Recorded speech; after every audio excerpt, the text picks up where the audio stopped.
Why do you hang around with the worst crowd, the worst crowd? It's gonna hurt me, 'cause you're with the world.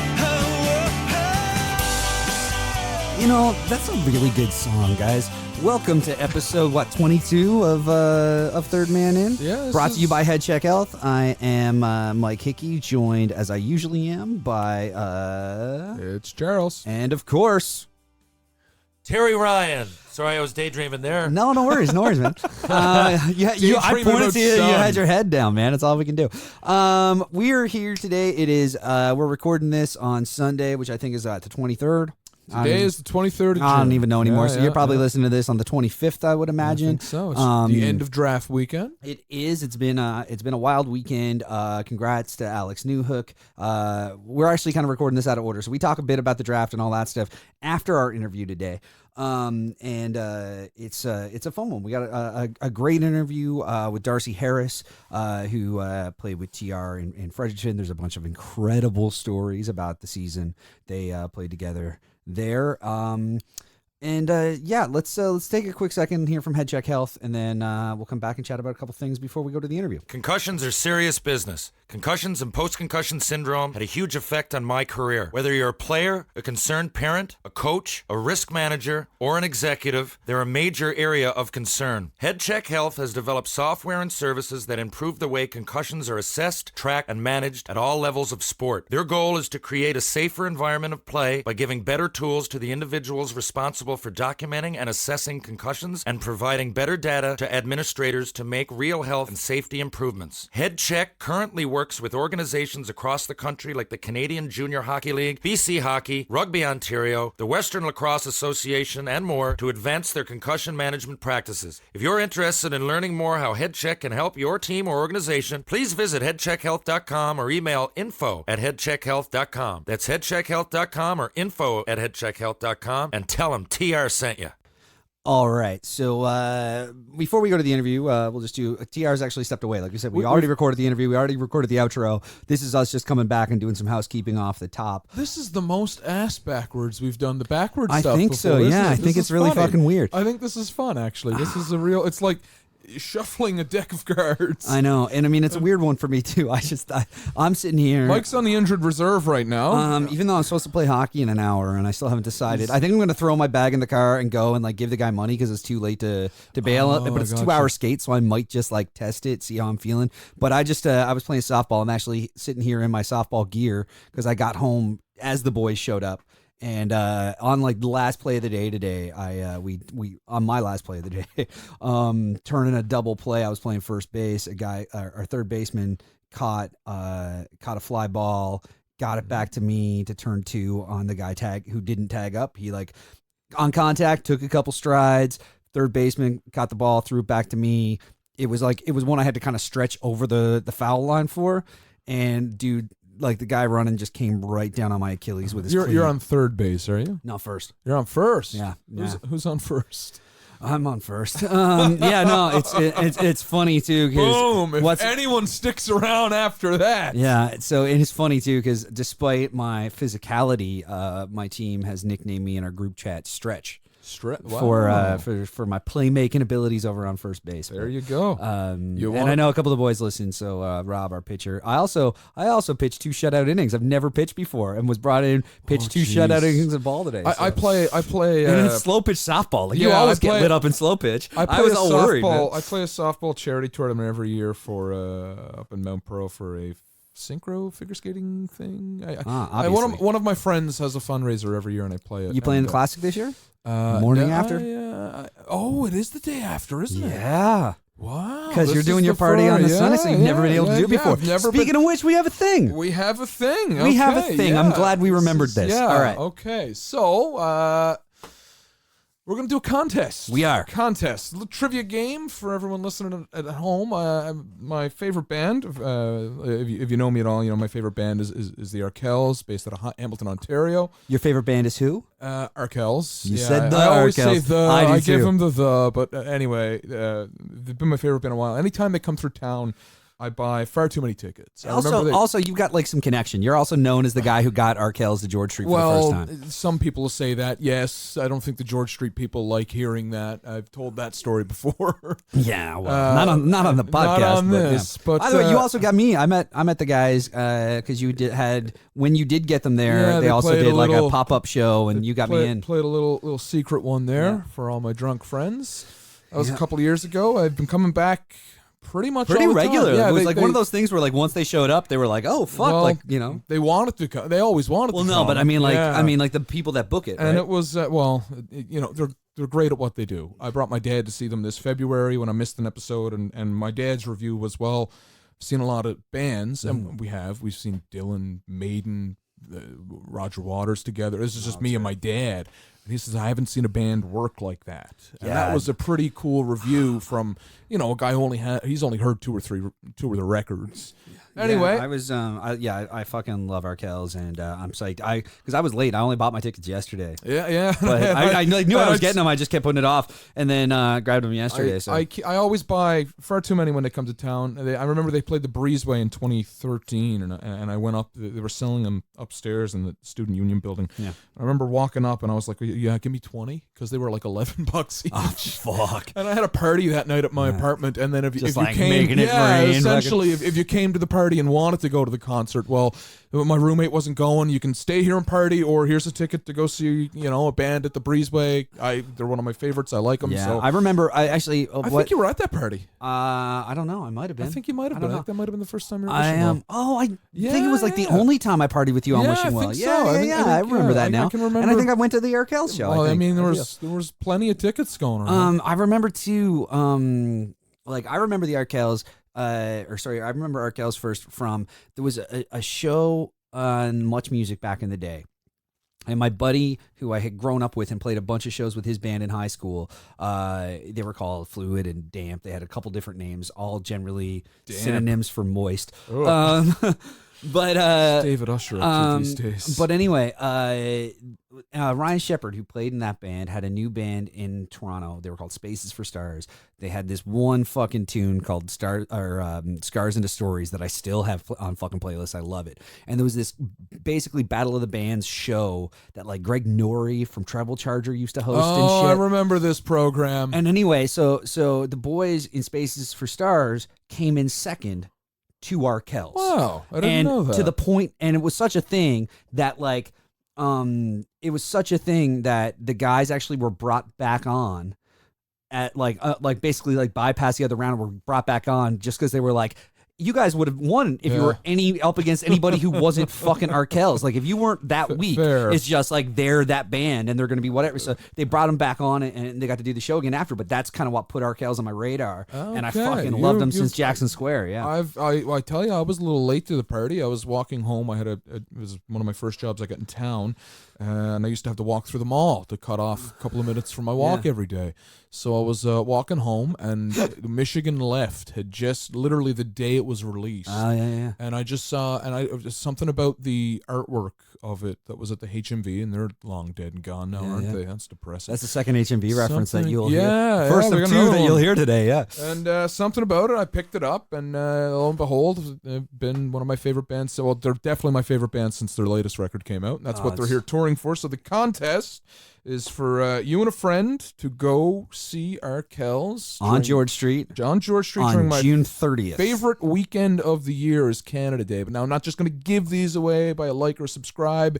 It's a trivia question that you have to like and subscribe to qualify. Well, still do all of that. Do all of that, please. Like and subscribe on all the different things, and rate and review us on fucking iTunes and all that shit. Yes, please. But also do that. to get in this contest, you have to comment on whatever you're listening to. Like if you found us through Instagram, if you're somebody who follows us on Twitter, the post relating to this episode with Darcy Harris's picture is going to go up, and on that kind of like marquee, this is what the episode is, either reply or comment on it with the answer to this question.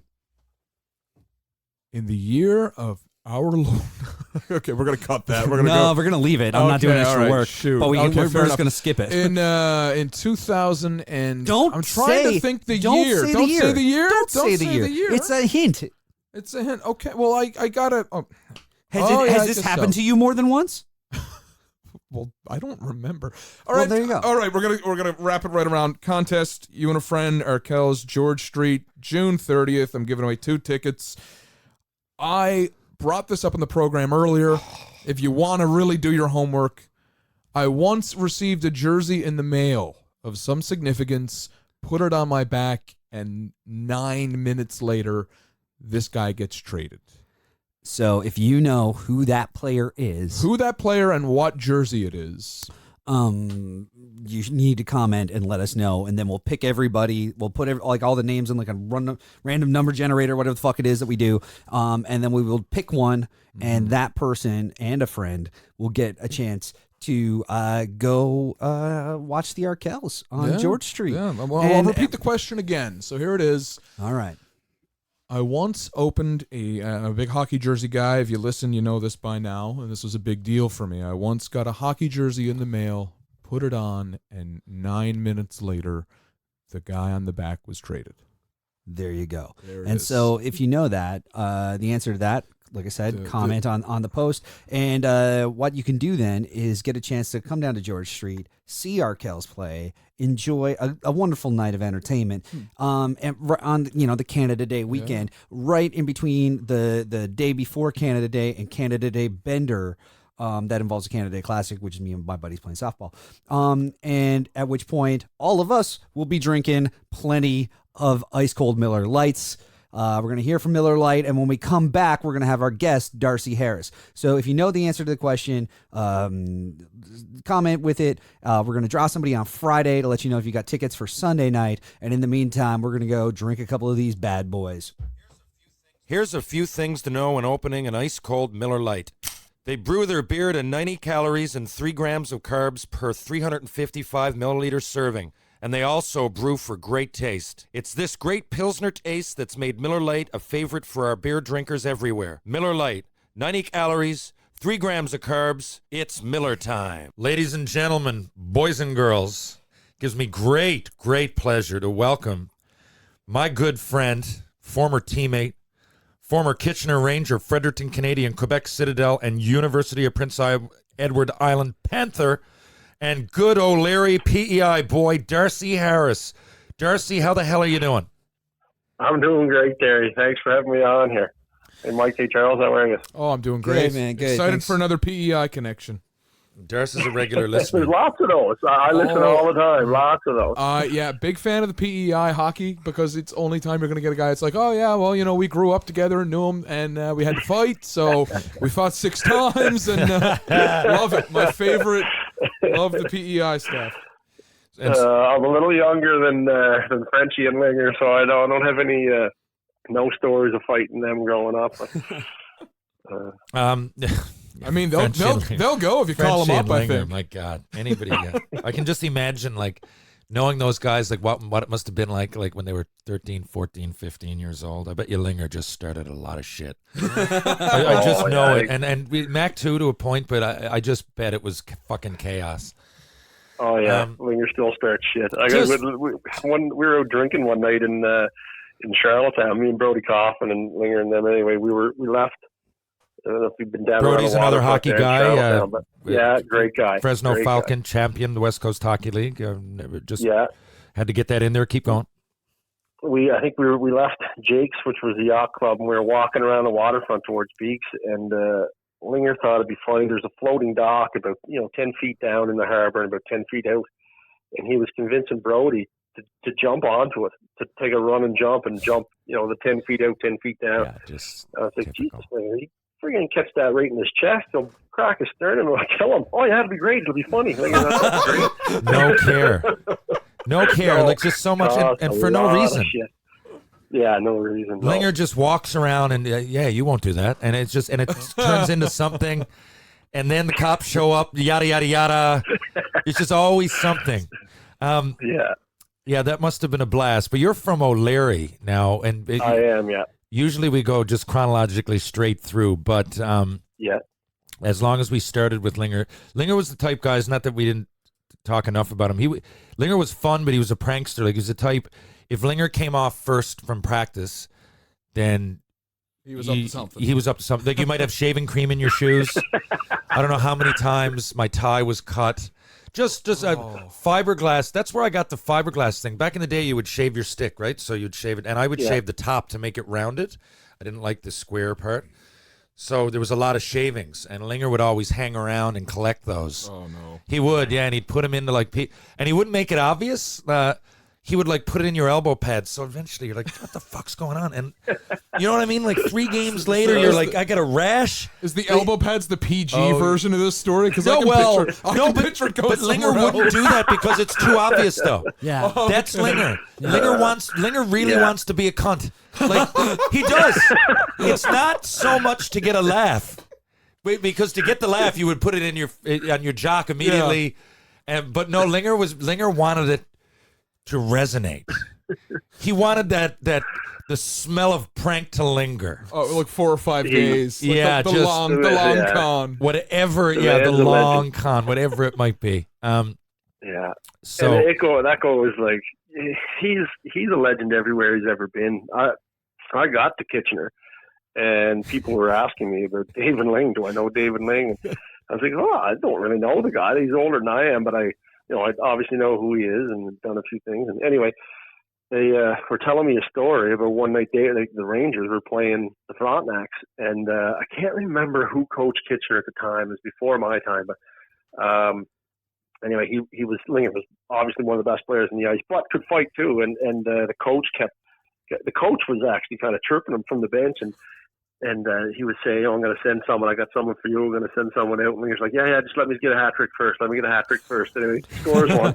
2 more. Just 2 more. Let me get 2 more. Scores the second one. 1 more, and then I'm good to go. 1 more, and then I'm good to go.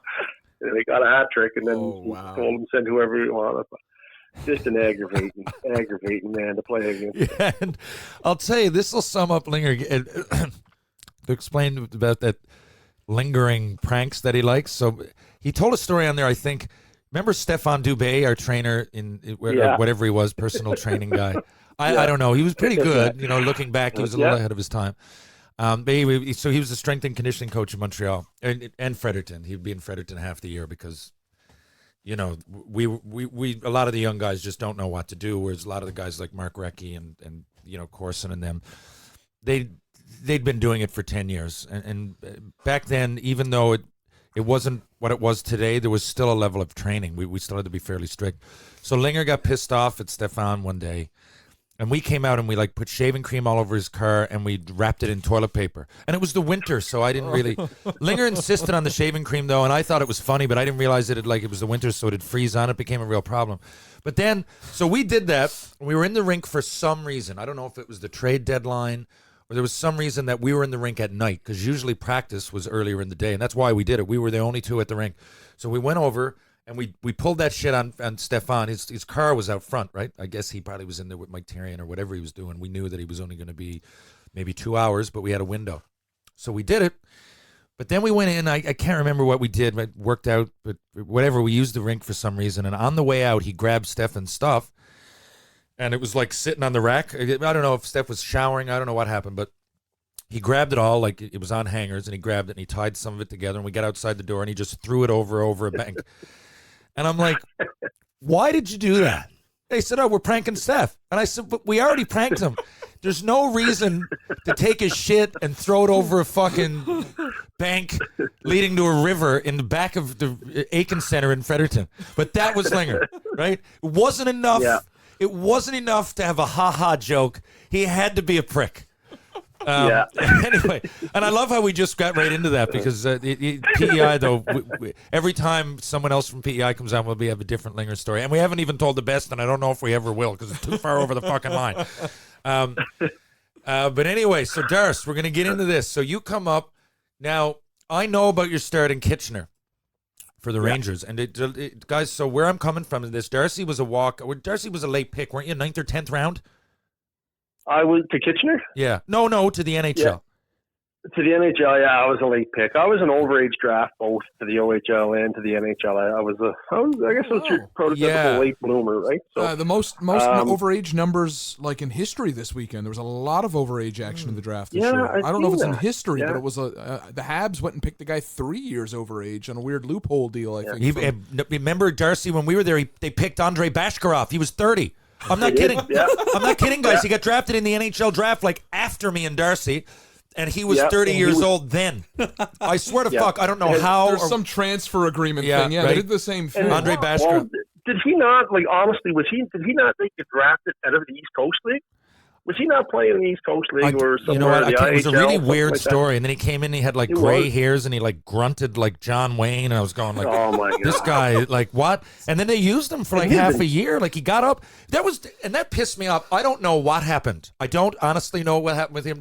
Darcy, he was okay, but there was a bunch of us in the minors that were like bringing along, and all of a sudden they draft this gray-bearded, like 30, 31-year-old, and he got half the year in, and we're like, what's the fucking point of that? Is it closer to seniors? Didn't have to be me, but, Matt Higgins or Asham or Darcy or Boyd Olsen or somebody. Like, I don't know, Boyd's a good example. He was on our team. Like, he's part of it. Like, in Bash's defense, I don't know if I've ever been on the ice with somebody who had that, like, one-step full speed. My God. He was quick off the line and had an unreal shot. Yeah. Unreal shot. But he was the biggest waste of, and I don't mean this in a negative way. No, I know. It sounds negative, but he was it's kind of a waste of that talent because there wasn't a whole lot of brains there. He'd have a step in the defenseman, just be able to beat him wide. All he had to do was take one of them, crackerjack snapshots to the top corner. He'd blow snow, pull back towards the boards, take the puck right back up to his own D, dish it to him after he drug everybody up there, and turn the puck over. Like, what the fuck? Like,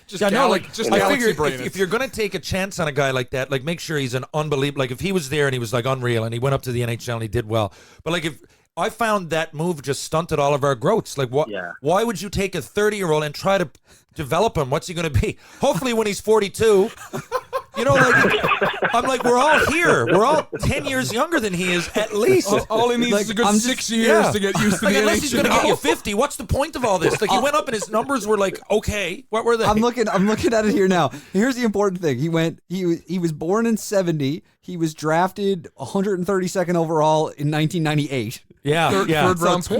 28 fucking pick, years old. 50th round pick. But not only that, he's got what'd he do? He's got a game with Providence in 93. Yeah. He played in the AHL. Yeah. It's the weirdest story there is. And he had 8 seasons split between the ECHL and the IHL before he got fucking drafted. Yeah, so, he was Grand Rapids or something, wasn't it? He was Fort Wayne, maybe? He was drafted? Yeah, he was with Charlotte. He played with the Providence Bruins and Charlotte Checkers, then the Huntington Blizzard, then the Detroit Vipers, Las Vegas Thunder, and Fort Wayne Comets. And he was drafted out of the Fort Wayne Comets. And he had like... He was a journeyman before he even... Before he got fucking drafted. And what were his numbers up top? How's he playing in the AHL before he was drafted? In 98-99, he had 10 games in the NHL, other than a -3, the rest of the stat line's empty. Yeah, so the year after that, he had 2, again, completely empty across the board. Year after that, he had 18 games where he had 3 assists and 17 PIMs. So what I'm saying, so like his NHL numbers are no better than ours could possibly have been. So why are you taking a guy like I see this year when they signed, or last year LA signed Kovalchuk? I don't really agree with it. I wouldn't have done it. I think he was out of the league too long. But I don't think they're proud of doing that now. No. And that's not my point to Ilya Kovalchuk. But some guys, you're like, there's a chance that he's going to pot 40. Who knows? Or whatever. Now he didn't get drafted. He was a free agent, totally different. But I'm just saying, like, there was no history of that with Andrei Bashkarov for me to say, oh, they had to go get him. Oh, he had like 68 goals in the. He didn't do anything. He had with the IHL. His last season before getting drafted in the I, he had 65 games. 28 goals, 48 assists for 76 points, 16 penalty minutes, and plus 49. My point being, and I had 50 goals and 60 fucking assists and 210 penalty minutes in the WHL, and I'm a draft pick. Like, what I'm saying is, and so did Aaron Asham, and I can go over Boyd Olsen's numbers, and Darcy Harris, who had 20 goals in Kitchener and put his time in a major junior net, and this guy, who seems to, his career kind of passed him by, gets redrafted at 28 to get no points in 10 games. To me, it was just a really weird move. And at the time, I think it stunted a lot of Montreal players' growth. I can't believe we got to him, but we're getting somewhere. Off the rails. I think it might have been some sort of weird contract rights thing. That's the only thing I can think of here. Is I just don't know why they needed to take him. Like, Montreal weren't going for a Stanley Cup. It's not like they needed to add a guy that, maybe he's going to be a... they were developing young guys. During those times, they were developing young players. They'd missed the playoffs the year before I got there, right? They won the Cup, then they missed the playoffs. So in that rebuilding time, they were supposed to be centering around us young guys, and I'm including Darcy. Darcy beat out... Okay, I'm going to get back to it, but Darcy, the reason I said Darcy went in the 9th round, but he was unsigned when he came to camp, and we had all kinds of guys that were drafted way higher that were supposed to be prospects, and Darcy beat them out. So as I wanted... to get that in before we started, to give people an idea where I'm coming from. And the other thing, guys, I want kids to know, Darcy, that's the biggest reason I had Darcy on here today. He's a really good friend, but Darcy ended up sacrificing and Andre Bashkarov wasn't available. Yeah. Let's have Bash on here. Did we call him Bash? I don't even remember speaking to him. He was like a Neanderthal because he couldn't speak English really well at all, and he'd like grunt and he'd like. He'd been here for 6 years. I know. Speak English. He was like a Neanderthal. It was like playing with because he didn't know English or French. Like. At least like Stefan Robida didn't know English, but I could go over and shoot the shit with him and like make hand gestures, and we'd come up with like, we'd listen to Celtic Connection and Great Big Sea together. There was a connection, right? A lot of those guys, Johnny DeLille didn't speak English great, but he was great to hang out with. But Bash was just a living organism that moved around from the bus to the hotel to the rink. It was just a living organism. It was fucking crazy. Like, Bash, hey, what's going on? It was really crazy that you get drafted so high. Like, after all this time, how do you feel about it? Well, are you hungry? It's just like nothing. And I'm not fucking exaggerating. Nothing. I heard him say no word. He was my teammate. I don't know, I didn't remember how long. Half a year. Until the villagers chased him up into that lighthouse. And then I literally talk to my steering wheel more. Because sometimes if I'm driving, I get pissed off, and I'll ram my head off the steering wheel and speak to it, tell it to go fuck itself or something. But I had a better relationship with the steering wheel of my Dodge Durango. I don't know if that speaks about Bash or you when you're driving. I kind of feel bad. I hope he doesn't listen to the show. I know, yeah. Well, no, but I don't even think I've said anything bad yet. If you don't see that's a bad... If drafting a 28-year-old journeyman nobody isn't recognized as a bad move... Exactly. I mean, I can admit I was a bad pick. I can admit I was... Whatever happened, I don't want to. I think I would have done better, but I didn't. I didn't prove it. I would have loved a shot, but if someone says... If I read Sportsnet, which I often do, or the Hockey News, and it says, first round flop Terry Ryan, I get it. I wish Bash was here and he could probably defend himself and his skills, but the fact is... It didn't really fucking work out, just like I didn't, and I'm mad enough to admit it. It speaks morally to the scouting. I'm sure they could have got him without drafting. Yeah. Why draft him? You could have just signed him, offer him contract. Were people knocking down that door? And like I said, you talk about you and me and everybody else, but he was in our way. If he didn't get called up, one of us would have gotten called up, right? And when I say one of us, guys, there was only of our age group, there was probably 8 guys that were forwards that would have gone up in his position, right? So, he really did. You know what? And fuck Bash then. Go fuck yourself, Bash. I don't want you to be here right now. I am a step better. Fuck that. I mean, I got fucked over. You suck. It's not like he's going to say no. They draft him. He's probably as confused as you I know. would be. Look, dude, he probably doesn't even know he got drafted yet. I mean, they might have thought it was Russ Adam. I mean... That's also a possibility. Boys, I got to take this call. You ask Darcy the next question, then I'm coming back. All right. I've got a good one. So we're going to jump ahead here. We're going to jump ahead because TR likes to do things chronologically. I like to cruise around on Hockey DB, and I find a connection, and I'm like, oh, wow, not a lot of people would know this. Joel Ward, you shared 3 seasons with him at UPEI. Joel Ward is, of course, one of the late guys to come in and start his NHL career fairly late. What was it like playing with him? And especially as it's draft weekend, this will go up on Tuesday or Wednesday, just after the draft. Maybe there's some people that are listening whose names didn't get called and probably were there. Joel's one of those guys, his name didn't get called, still plugged away at it. What was it like being on a team with Joel Ward? It was great. Joel and I, we actually lived together when we were in university.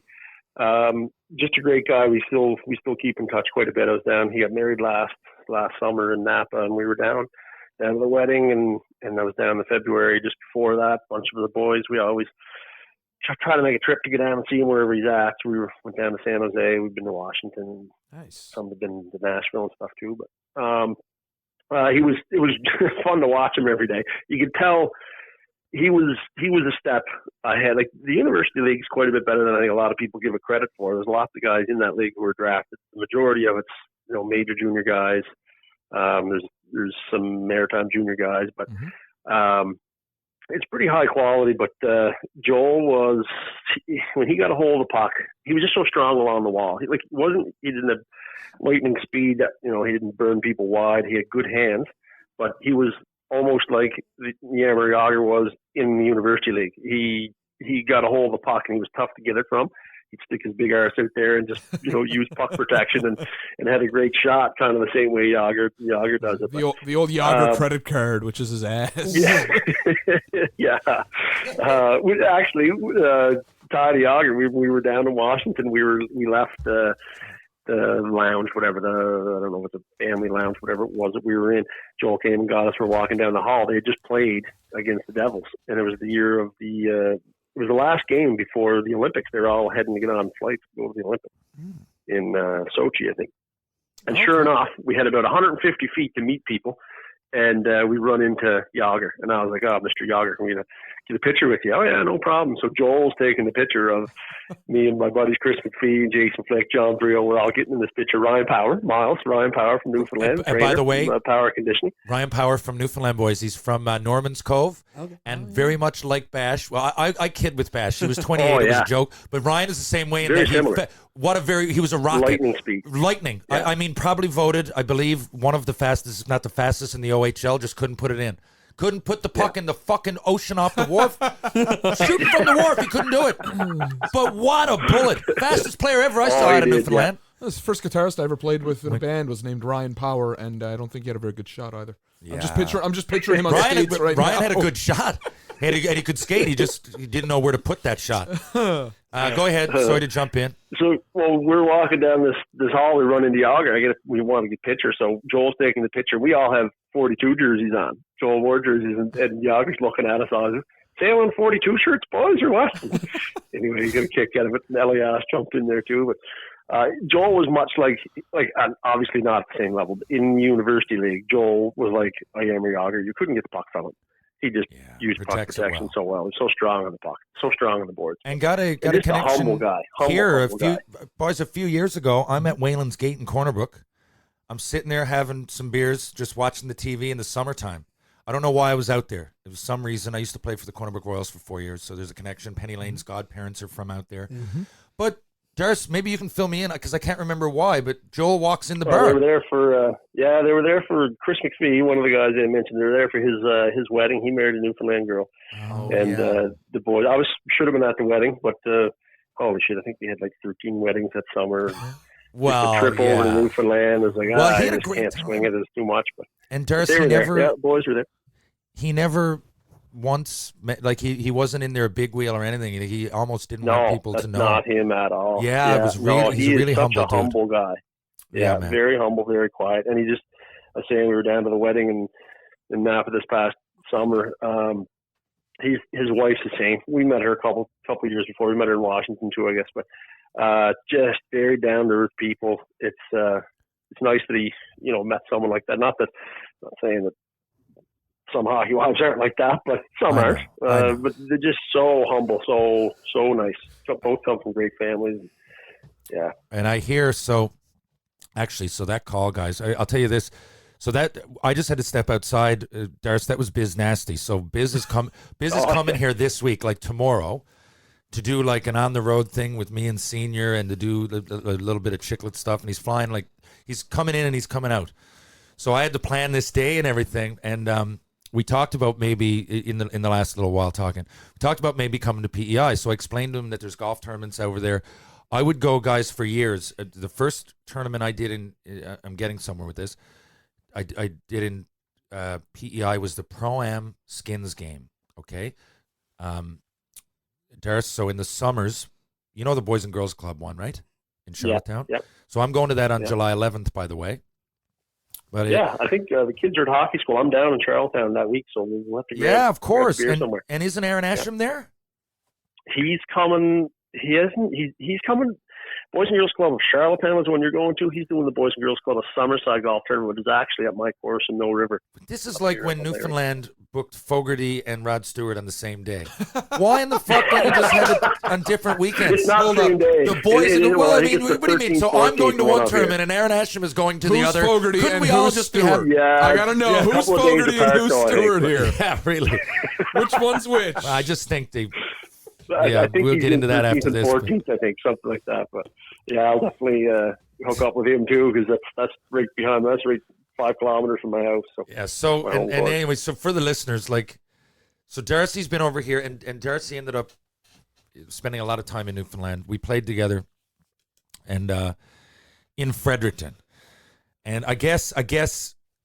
I am kind of getting ahead of myself, but the Charlottetown, the group here, that there's a hockey group in town, and everybody kind of knows each other. And, if you ask me about Adam Howell, even though he's 21 years old, I know that he won a Memorial Cup last year, and I consider him a buddy, right? It's a weird thing. In Toronto, it's not quite in the bigger centers, but I'm 42. I'm going out on, boat tour tomorrow with Adam, Cody Donaghy, the younger guys. It's like a group. It's like that in Charlottetown.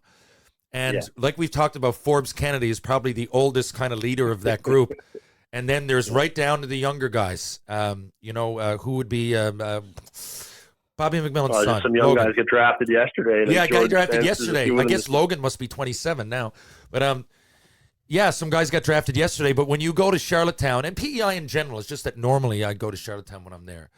It's a group, right? And you go to Peaks Key, or you go to St. James Lane, or wherever it might be. And you run into the boy, and everybody kind of knows each other's stats. It's a real family, I find, right?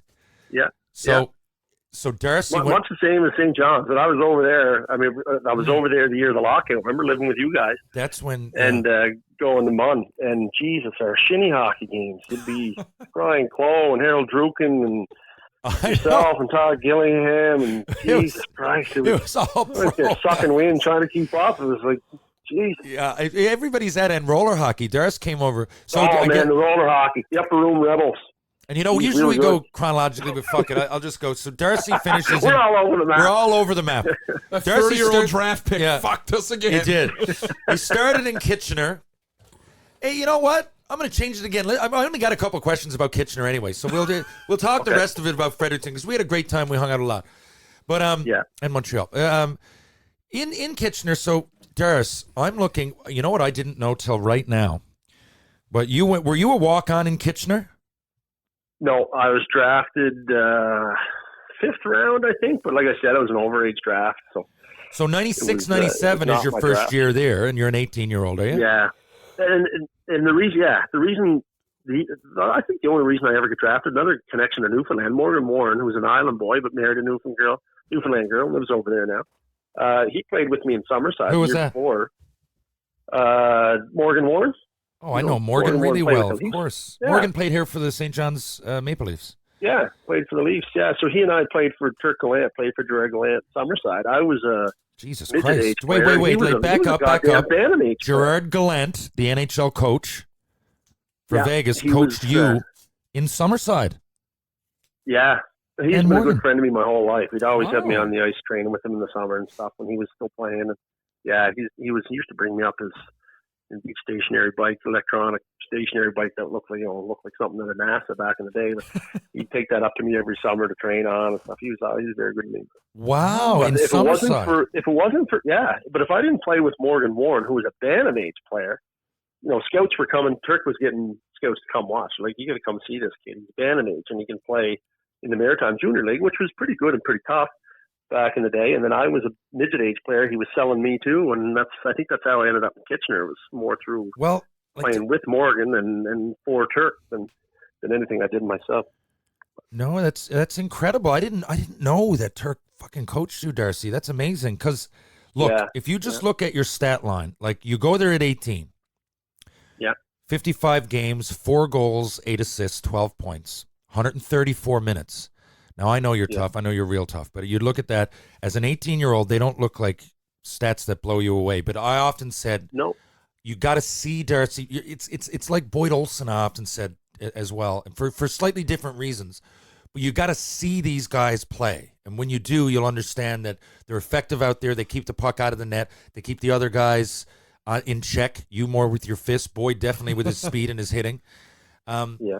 But Darcy, so, it's not even guaranteed. Like 18, you have that. You're 19. You only played, your 20s, and you only get 3 over-agers. Yeah. So Darcy's 19. I'm talking to you, I guess. I don't want to talk in third person. You're 19. You go back in 61 games. Now you get 21 goals. Pretty fucking good in the OHL. Yeah. 19 assists, 40 points, solid, 200 penalty minutes. And I know some of those fights and you're fighting and you're going back and forth. I suggest you watch a Brandon Sugden versus Darcy Harris. Oh, for those there's 3 of them, I think. There's 3 of them, and they are. And Sugden's one of those super heavyweights that came along at that era that, like, he's just. The thing that bothered me with Sugden, and he's a great guy. He's a good guy. I've talked to him since we played, but there's the there was no Rob Ray rule then, right? They didn't have didn't have to tie down, and he commanded the stuff all the time. So I think he had just we thought when he was with Sudbury, he got traded to Barrie. His first game with Barrie is in Kitchener. In a warm-up, he's skating around looking at me. I was like, Jesus Christ, here we go. My knuckle is broke. I didn't, no cast, no nothing. But my knuckle is broke. So he's like, we gotta go early. Saying this to me in warm-up. I said, yeah. I said, you tie that goddamn shirt down and we'll go. I took my glove off. I said, my hand's broke, but we'll go anyway. So sure enough, my coach was Jeff Ward. He coaches an assistant coach in Calgary now. Yeah. He was a good guy. He's like, listen, Sugden wants to go. Can we start? He's like, oh yeah, no, we'll put you out there. So Sugden was there and he put me out. I said to Sugden, you got your shirt tied down. Oh no, just wait. He goes over and makes it look like his trainer's tying the shirt down. Sure, it wasn't tied down. Comes out, we fight anyway. I got the better of him in that one. I was not happy with him. You tell me you're going to do something and you don't do it. Like he didn't need to not tie his shirt down. He's supposed to be one of the, toughest guys in our league. Tell me you're tying your shirt down, tie your shirt down. That's not a little fib. That's a lie. If a tough guy's not going to tie down his shirt and you get fucking punched with jackhammers in the head, that's a real fucking result that you didn't want. That's bullshit.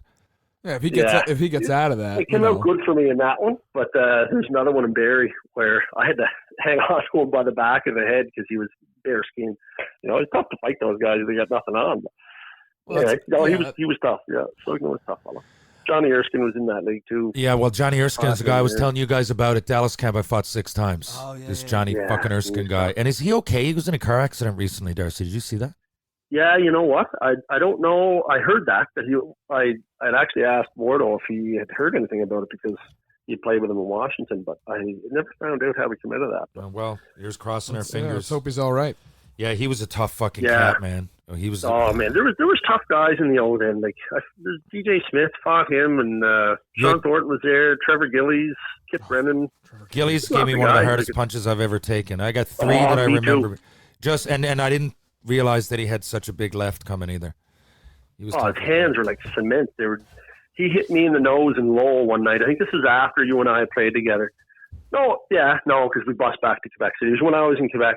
He punched me in the nose one night when we went at it, and my nose bled and the bus all the way back to Quebec. It was like an 8-hour drive or something. Holy freak. He hit me hard. He was a tough guy. Very, very, very. I mean, yeah. And they were, they were being bred as tough. Now, I kind of like the idea that I don't think it should ever be gone, but who knows what I'll think in 10 years. But I didn't like how it was like they were farming tough guys who couldn't skate then. I'm not saying he's one of them, but there was a few that, just like Moose, like Dave Moore said, I'm sure if you taught him to play hockey, he could probably play, but he was a bull. Like he was in our room. Yeah. He was 7% body fat, if that, jacked, ready to fight with a goalie jersey on, with Vaseline on his face, just with the rip away. Like he was just ready to fight someone. That was his job. And Darcy and I had to come across those guys. Just looked like a bouncer. That's the era we were in, right? That's the era that we grew up in. If you look at I'm sure the Western League is the same. I mean, we used to hear stories. We thought our league was tough, and then we hear stories about the W, and we're like, holy shit! It was the same. Warm up together. Yeah, but we weren't allowed to warm up together because there was too many brawls. I mean, right? There's guys on every team. They're just like, I remember in Windsor, I got this guy, Jeff Kugel. I don't know if you guys remember that. I remember him skating around the ice. 7 feet tall or something, 6'8" out of shoot. Mike Rupp was with He got suspended for life. Kugel, Suspended for life. Kugel gets suspended for life. You look at it. I haven't seen this since. It made such an impression. I remember watching TSN, and this guy skated all over the ice, grabbing guys. And apparently, he wasn't even normally that. I mean, he was there to fight, but he wasn't.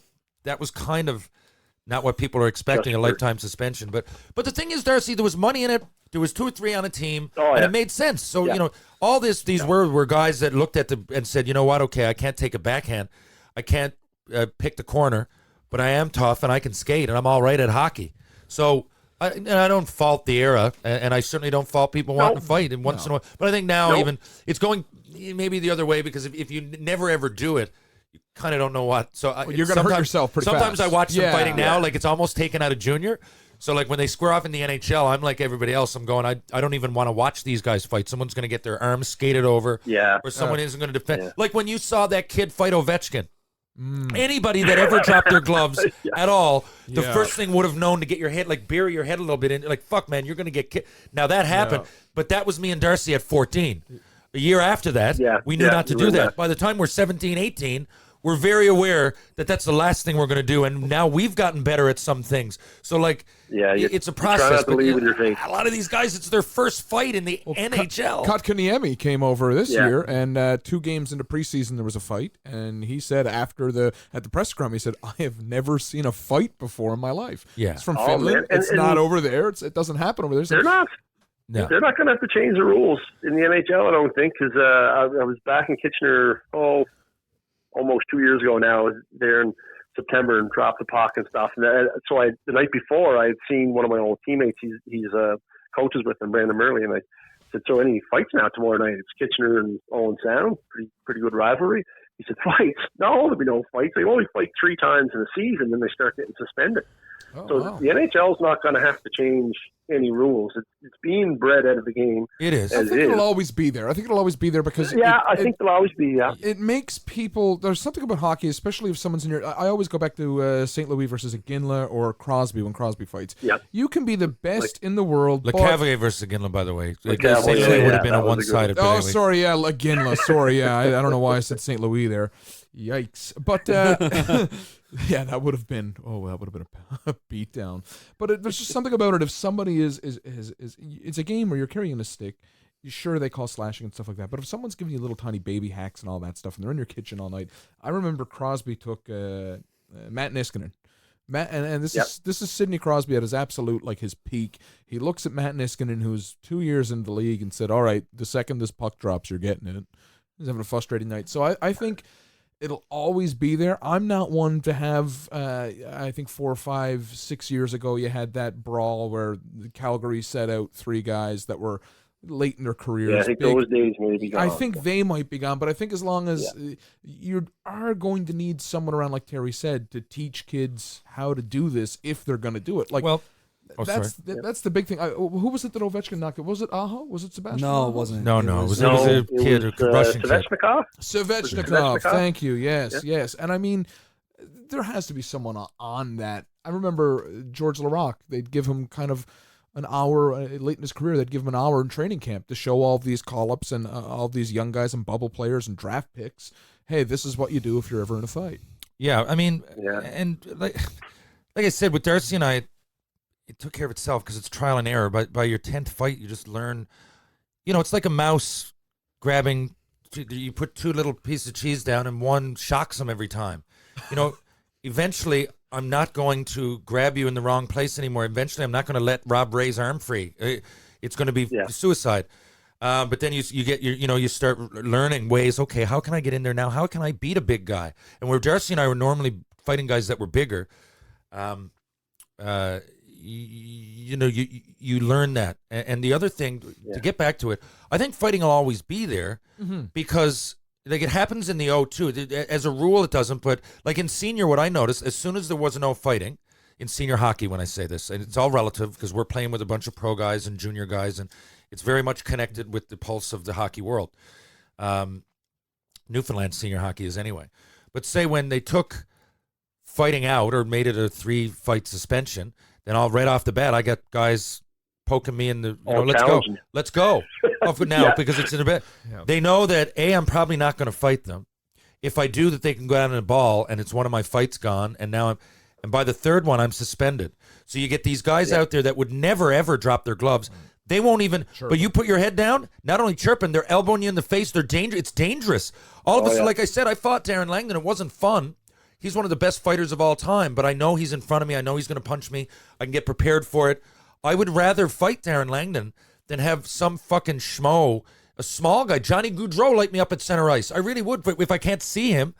So to me, if it's a safety thing, I've often said this, but if it's a safety thing, I'd rather get punched than have my head down going through the middle with Dion Phaneuf or some fucking guy going to hit me. And second of all, you know what's coming. Yeah, and second of all, there's always going to be, it might go for a little bit, but someone will go over this year and take a liberty. As it goes and goes and goes, as it's not quite there, someone's going to go over and break McDavid's arm, and then someone's going to have to go fight that guy, right? And so if that's Ovechkin, in any other era, Ovechkin, can you imagine in our era if a scorer like Ovechkin did that? It would be carte blanche to go fight him. You know, half the reason that the guys were around, like if I was in junior, a guy like Kevin Pop who gave me my concussion, I fight him almost every game. It was in his advantage. If he's going to fight me, I'm getting off the ice. I'm the one with 50 fucking goals. 50 goal scorer, right?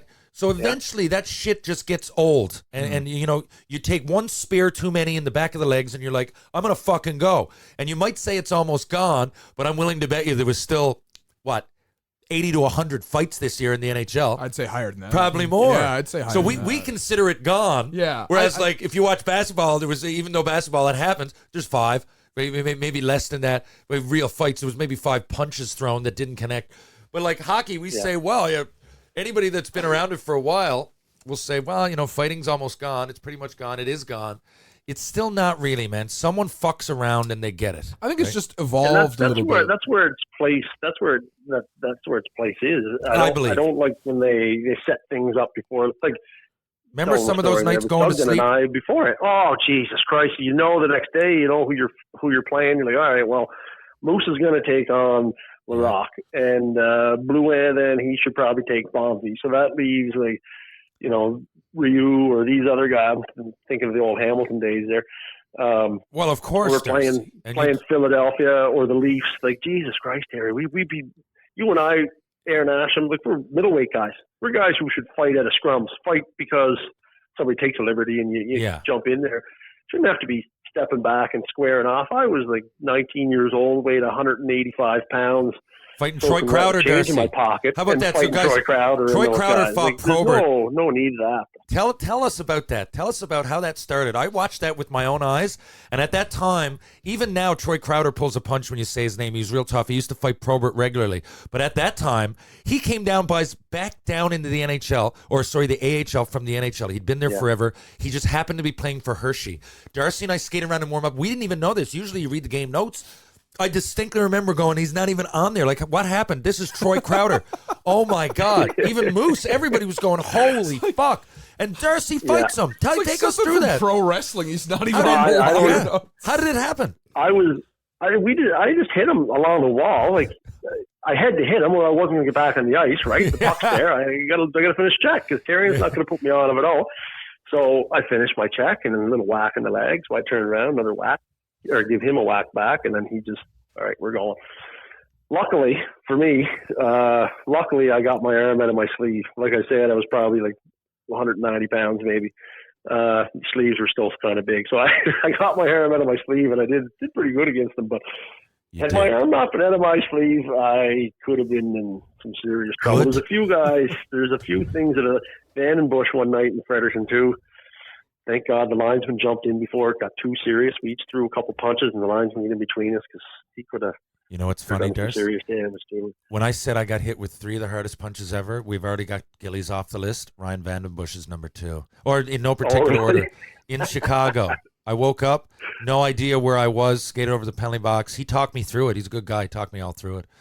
But that's to get back to it.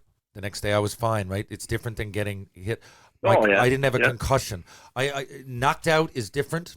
That's the hardest, but the concussions happen from hits or like, whiplash or something like that. But anyway, yeah, I've gotten one concussion from a fight, and it was when Jason Bowen broke my eye socket and cheekbone. We're going to get to that. I wasn't there, and didn't that end your career? I did come back the next year and tried to play, and I had to wear a visor and stuff. So it ended it in the sense of you choosing to go and play and go to school. I don't think it if you were a third line center on the Montreal Canadiens, you would have come back and continued to do that. Mike wasn't going to give me those opportunities. If I wasn't fighting, I wasn't playing. No. Even when I was fighting, I wasn't playing. I'd tell stories about Michel Therrien. You think he was bad with me? Oh, Jesus Christ. Can we hear one? Oh my God! We've got a lot from Terry, but I'd like to hear one from. I don't want to bury Darcy. I'll give you. I don't want. What's he going to do to me now? I'm a school teacher. He's not going to bury me in the minors. Wasn't he named the head coach of the Sens recently? Unless he's the head coach of the O'Leary Primary School Patriots. I thought he was. I thought he got a job. They wouldn't let him in O'Leary. Oh. He's. I guess the best story I got. Well, not the best. The worst of Mike for me, anyway. It was early in my first year. We went on. I don't know, Terry, if you remember not. The last year the team was in Fredericton. We went on like an 18-day road trip at the start of the year. We get to Springfield. I think there was 2 line brawls. I was just sitting on the bench. I wasn't even on the ice. So at the end of the game, he had to play me. Me and Gordy Dwyer. Gordy was still with the team at the time.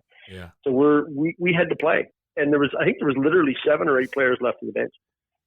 So the next stop, I think, was Hamilton. And I had mentioned someone again. They had a tough team. They had a really tough team.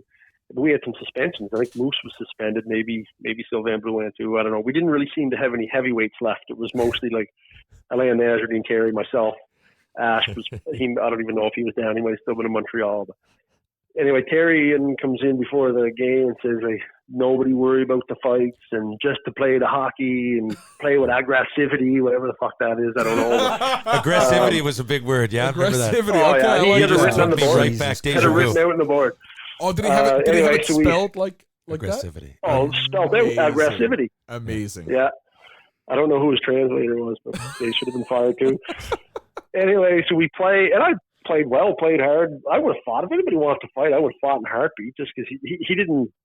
Mike would have loved it anyway. But so then we get to Philadelphia, and I get called in for one of the. Terry, you must have been the same day. I heard you telling a story before about him sitting behind a counter with like a haze of smoke around him, sitting behind the desk in the office. That's where he is now, by the way. He's an assistant for the Flyers. It was probably the same day. He calls me in too. I called in. How you think you played last night? I said, I played pretty good. I had 2 shots on goal. I was hitting. This is when I still had some confidence. Like I'm at a junior. I could score in junior and I could fight and everything. I still had some confidence. He hadn't broken totally you yet. Torn me down yet. Yeah. So he's like, you play all right. And then he just loses it. You have to fight every fucking night. And I was like, oh, wow. All right. And I was kind of smirking. He goes, you think this is funny? And I was like, no, you said before the game, nobody fight, so I didn't ask anybody, but I would have fought. He's like, do I have to send you a fax? And I was like, oh, fuck, fax. I don't know if you're going to send me a fax. Just give me the tap on the shoulder. How was that? So the next game, we're in Philadelphia, so we're playing. And I think, Terry, that was a night that you fought by Lois. Yeah, that's... And he puts me out. Johnny DeLille, their line was on for me, and God rest Johnny's soul. But they might have been on the ice for 30 seconds, 20 seconds. Face off in front of the bench. He gives me the tap. Is this the Belanger? Calls Johnny off. Yeah. Oh, takes Johnny off. Fuck, I remember this. I haven't seen this. I line up beside Belanger, and I was like, I guess this is him telling me this is the fax that I'm receiving. So I line up beside Belanger, and I give him a whack right in the top of the skates. And I remember that, Darcy. He just turned and drilled me, punched me right in the beak. So we fought right in front of the bench. It was a pretty good fight. But anyway, that was Terry and doing his due on me. The same goddamn road trip, though. We were down in, I don't know, it may not have been. By the way, before you go further, I have that on tape somewhere. I don't think it's on YouTube yet. And that's I got to put it out there. Yeah, I think it is. Because it's on there. Remember it was on our fight tape? Darcy, the reason I remember is because I remember like closing my eyes and going, oh, God. Like, because I was sitting there hurting. I think I'd already fought by Lois at this point. And we were just waiting. And like Belanger was one of those guys too, just wanted to fight. Big guy. And fucking Darcy goes on and just, you just took your stick and you whacked him right over the laces. as if like we're going right now, and he did the same to you, and everybody in the building knew what was happening, and I could feel the anxiety and the butterflies in your stomach. I was just going, oh my God. Well, that's the thing, right? Like you're sitting on the bench, and that's what you're being put out there for. Trying to, I think those days are mostly gone from hockey. But that's a good thing. You know what's funny about that same trip? The thing is, I told a story about fighting Frank Bialowas, but I was given. This is funny that you bring up that time, Darcy, and we didn't plan it. I haven't talked to Darcy, other than text in year. Fucking, I was given the captain. The boys voted me captain before that game, and he didn't think I fought Bialowas fast enough. I swear to God, they did.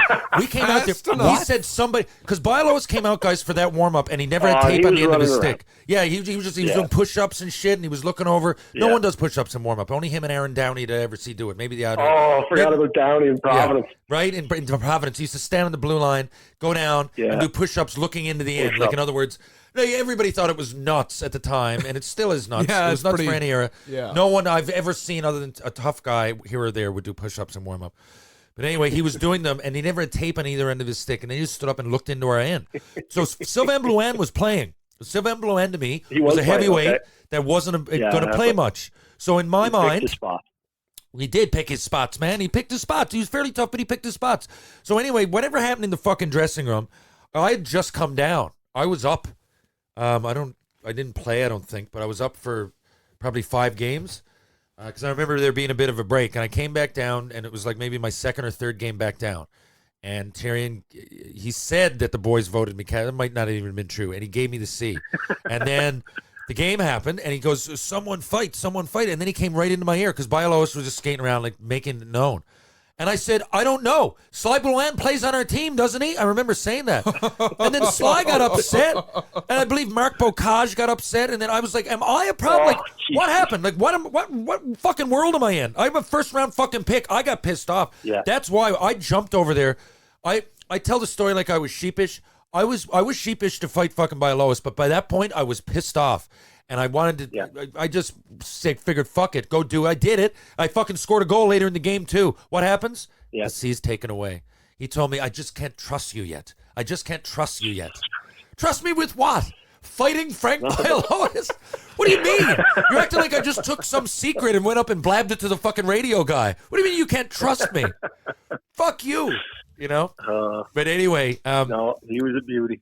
But there's a beauty. Fuck's sake. Were you on the team? You were on the team when we were. I don't think it was Quebec. I think it was Fredericton. I get the years confused now. We're getting older, but I think it was Fredericton because it was playoffs. Remember the incident with Lonnie Bahamas at the bar with our coach with Carrion and them? Yeah. They get into it. They got in that fight. Kerfuffle. Bahamas hauled him out of a cab or something down on George Street. I'll tell you the next day, what happened. Yeah. Go ahead. Go ahead. You tell him. Wasn't it over Mark Dayell, right? Was it Mark Dayell? Well, you know what, Darcy? Before you get to that point, I'm going to tell the story. So, because I know exactly what happened. Because he came in my room, he thought I had something to do with it, which I didn't. Guys, we were in the playoffs. Okay, I'm going to sum this up. Hopefully within 5 minutes. We were in the playoffs.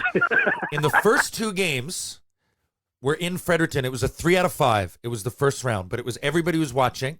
Not only are the Leafs versus the Habs, every Canadian team was out of the playoffs. So, and like I said, we wore those jerseys. It wasn't the St. John's Fog Devils. It was the Maple Leafs, and they wore a Maple Leafs jersey, and we wore the Habs jerseys. It was, it was the 2 NHL teams. Closest we got for a Habs Leafs. Yeah, it was all that was left. And a lot of guys were down that played like for the year, so it was something to watch. So anyway, they come to Freddie and they win the first 2 games. But in the in the first game, Mark Dale loses his eye, and I'll tell you how he did it. My centerman was Scott King. So Scott King's taking the center, and it's me, him, and Aaron Asham. Scott King's taking the draw. Goes to do it, boom, gets kicked out. Ash goes in to take it, boom, gets kicked out. I go in to take it. I get kicked out. I've never seen this happen. Wow. So the 4th person had to come in and take the draw, and that was Milos Slavgurin, a defenseman. I've never seen it happen in my life. Cherry would lose his mind. Yeah, but I've never seen it happen. Oh, yeah. So Milo went in, and in order to win the draw, Milo tried to lift up his stick. Mm-hmm. Might have been like right after the draw, but it was during the face-off. Yeah. He went to lift up his stick, and his stick missed his stick, and it went right up and hit right into his eye socket. Oh, and the eye, and I was right there. It, fuck it. You know what? Tune out for the next 20 seconds if you don't want to hear. But it opened up his eye, and all this yellow pus came out. And, his eye right there. He lost it right in front of us. So this happens. I knew Mark from the Western League because I played on the All-Star team in the Western League with him the year before, and it's a small world out there. Yeah. So the next day is the day I go to see Mark with Miloslav Gurin in hospital. I figured it's beyond the game. Yeah. This guy lost his eye. Yeah. So I go to see him. This is also, by the way, after our practice earlier that day. That's the day that Bird Dog skated on our ice, okay, and took slap shots at our coach. Yeah. That was that day. Yeah. But I didn't care about Bird Dog at the time. I mean, I cared. I was scared of him. But after that practice, I was off early, actually. That's why I was off early. I was going to see Mark. Milo was really, my roommate Miloslav Gurin was very, very, very affected. Nicest guy, didn't say boo, and he was very affected. He was crying. He had all kinds of emotions going on. So I said, Milo, I'll take you over to see Mark. So we went in. Mark shook our hands right away. And there was a few of the Leafs there, but they knew. I didn't have to say anything. They didn't even speak to me. I took Milo in. They gave us they put the curtain over. Milo said his sorry, whatever. It was great that Mark shook his hand and forgave him the next day. That's Again, big. we left. We get to the room that night. This happens, guys.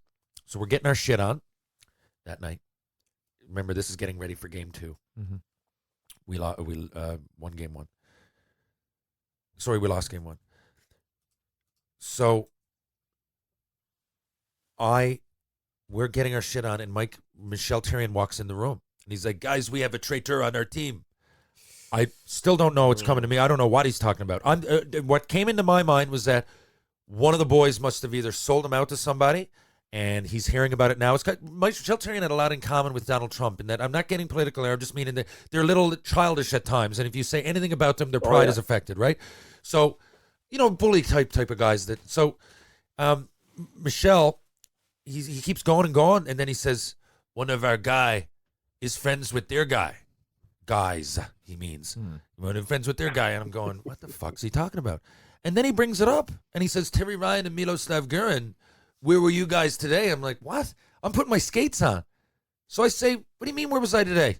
So I tell the boy, I said, are you getting Mike to the fact that I was visiting a guy on the other team? That's exactly what I'm getting at. I said, no joke. He comes in. I said, that's fucking bullshit. He lost his eye. He's my friend. So I stand up. I said, now, if you wanted me to take off my gear, I will, Michelle. You're not going to believe what he says. He says, I don't know why you're putting it on. You're not on the lineup. Wow. No. I'm going, what? I'm one of our leading scorers. I go over. I wasn't on the lineup. I just took for granted that I was playing that night. So I'm like, holy fuck. Now, Martin Gendron, I believe he was their captain then, there at the end of that year. Yeah. And a few more. And Jose Theodore, a few more. It said, they went in his room, and they said, well, I'm not playing if Terry doesn't play. Like, Mike, the guy's gotten in fucking, 50 fights for the last couple of years. One of our better players. That's a moronic move if you're in the playoffs to take out a guy. Oh, man. Like, I just don't understand that. That's a Mike Therrien move. Just your job as a coach is to ice a team that's going to win. But and you're in the playoffs. This is what happened. Okay. There was junior guys affiliated with us, Mike Ribeiro and Eric Chouinard and Jason Ward, right? Yep. So they were. I told you, Michelle didn't love me if I didn't fight. Like, he didn't love my personality. He didn't like that I was out. I got more attention than he did. And sometimes I am a fucking obnoxious asshole. I get it. But, like, I'm just saying that anybody other than me, anybody other than Asham, or, like, a lot of us, I don't want to say English, but, it was English, and Eric Hood was always in the beds, too. Yeah. It was almost all the English guys. The rest it was almost all the English guys, but then it was some of the French guys, too, who would stand up to him. Eric Hood was definitely one of them. So it wasn't only a language thing. And then any English guy, I'm English from Newfoundland, and he's a separatist, and I'm fucking, I'm the guy to dance and sing, and I'm not. So I ticked off all categories against Mike. But anyways, and again though, it still shouldn't matter. I'm a prospect. I mean, the Montreal Canadiens should be making this, but he loved power, making that decision, but he loved power. So he says this. So then I'm going, okay, fuck it then, and I'm actually wrong. The first 2 games were in St. John's, and we won both of them. The next 2 were in Freddie, and we lost both. That's why we came back for a 5th game. So we win that game, and we end up and I ended up playing. They put me in the lineup, and we did all right. Me and Ashton Kinger were a good line. And we came back here the next game. So now it's game 5 and a 3 out of 5. We're all over here getting ready. The night before the game, Mike goes out. I think he went out. When I say Mike, I mean Mike Terrian. Just for listeners, because I get sidetracked. But Mike thinks, I believe, that we drank every night. Like, we partied. But I really, as a rule, Darcy, I don't ever, like, as a player, just my own personal thing, I don't get shit-faced the night before a game. And I don't believe we did that. We had all kinds of parties. No, we didn't. No, but we didn't. We didn't go out the night before games. So No, never night before a game. No, but I totally think, because I mean, we party, but we're hockey players in the end, and we wanted to make the show. But I think Mike thought it was always a big party, so he thought we were going to be out. So he went out. Story is, he told us the next day. Anyway, he goes to Turkey Joe's. He says to watch the game, and there's no TV in Turkey Joe's at the time. Turkey Joe's is a lot like it is now. It's just a dance bar, right? Like, it's a club for kids. That's what it is. It's if you're old enough to be in Turkey Joe's, you're too old for the crowd at Turkey Joe's. Yeah, right? basically. So the Leafs and Stephen Hancock, who now he still owns Turkeys, but he owns Greensleeves. But at the time, it was his father's, Dick Hancock. So Steph, that was like his little project. So I mean, and we were all buddies with him. Steph's a couple years older than me. All the Leafs from their inception used to go to Turkey. So that's, I guess, what Mike just went there thinking that we were going to be there. Now the Leafs were a bunch of nuts. They really were. Like, and in a good way. I love the boys, but they drank the night before games. They went out doing shooters. They were fucking party animals. Not all of them, but definitely the majority.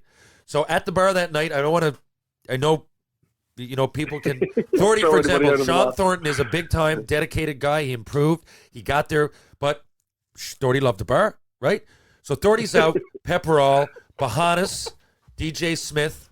I'm not even sure all of them are drinking guys, so I don't want to put shit in there. DJ just got the coach of the Sens, and he's certainly not a piss tank, but I just mean they were together. They might have had a team meal and ended up going to Turkeys. Anyway, some of them were drinking. So what ends up happening, Lonnie Bojanos grew up in Winnipeg with Mark Dial. Yep. So Tyrion knew that. I mean, I didn't even know that at the time. And I knew Mark and I knew Lonnie, but played against him. Lonnie was in Portland and Seattle in the West. But I didn't know that. And Mike did his homework, though. And Mike goes down. Now, I've heard this from Bruno, who was the bartender at Turkey's, from Stephen Hancock, who was there at the time. Mike didn't realize I knew everybody in Turkey Joe's, so I'm going to get the real fucking story, right? So Mike went down. Man on the inside. Yeah, I got the I'm positive about this. A bad thing to say, but this happened. And you can ask any of these guys that I just mentioned. They will tell you the same. Mike says, too bad about Mark, eh? Too bad he lost. He's sitting there, orders a beer, and he's talking, Lonnie, this is really odd. And the boys hated him anyway. Told you when Bird Dog came on the morning before this, taking slap shots, like they were all calling Mike. Like Thordy used to ball at him from stands in practice. I've never seen anybody. Thordy used to heckle him. You fucking frog, everything. Just give it to him. Again, it was in retaliation mostly because Mike was the only coach I know that used to fucking chirp guys with calling them players. Chirp players like with way below the line. Like, just way over the line. But anyway, he goes down, he says it, and then he goes, come to think of it, he takes another sip of his beer, he looks at Lonnie, he goes, the motherfucker deserves both eyes gone. So Lonnie, who doesn't fight, he's not, I know Lonnie a little bit now, he's, not a fighter. He's pissed off. He grabs him, pushes him towards the entrance. Now it starts to heat up. He socks him in the eye. That's what Mike apparently wanted. I don't know. Maybe wanted. Well, it is because this is it. Mike folds like a tent and leaves right away.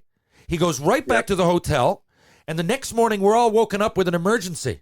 Right? He goes, we're going to have at pregame skate. I'm going to tell you this story, and he was nearly crying in the room. He was. And he said, I'm scared for my family, for my life. Did he not say that, Darcy?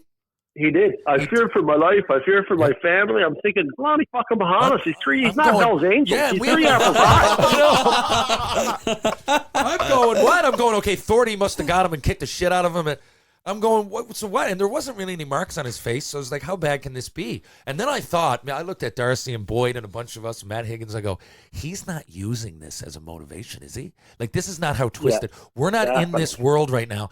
And then we realized we are in this world. And I'm going, and guys, I'm not kidding you. Someone else, I believe Aaron Asham, Darcy heard the stories. It wasn't you, but he called me in that morning. I swear to you. And he says to me, did you have anything to do with this? Are you fucking kidding me? I'm going, are you, like, what do you think of me? Like, what the fuck are you doing? And he really had in his mind, like, he was, again, Trump-like, paranoid. Other people are always talking about me. He went out literally thinking that we were going to be in the bar boozing with them. I'm like, how much credit do you give us as hockey players? I like the boys, but I want to beat them too, Mike. I want a Calder Cup ring. I want to make the NHL. If I score here, I'm going to do it. Like, I think he was... that could be part of it, too. From the beginning, he was twisted on what he thought our priorities were. But he really said that, and he called someone else in and asked them, I believe it was Aaron, you know, and then Lonnie told me that you said that I was an asshole. He said those words to me. Lonnie told me that you said something. I was an asshole, or you told me to you. And just to be clear, that's not just to be clear, this person that was coaching the professional hockey team, grown man. Yeah. Okay. I just wanted to clarify. I just needed that one. Now you're seeing, I just needed that one laid out for me. Okay. Now I know.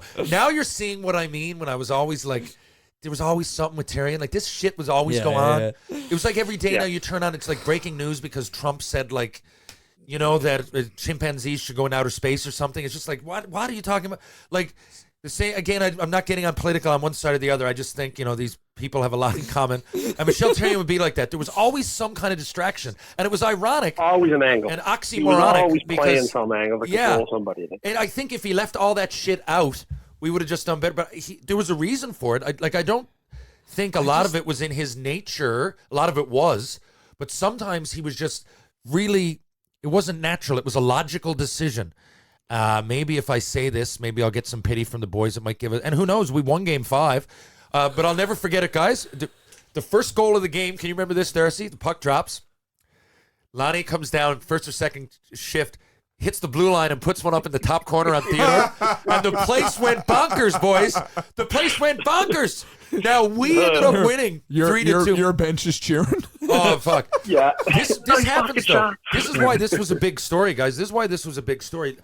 Mike, anyway, he did sue.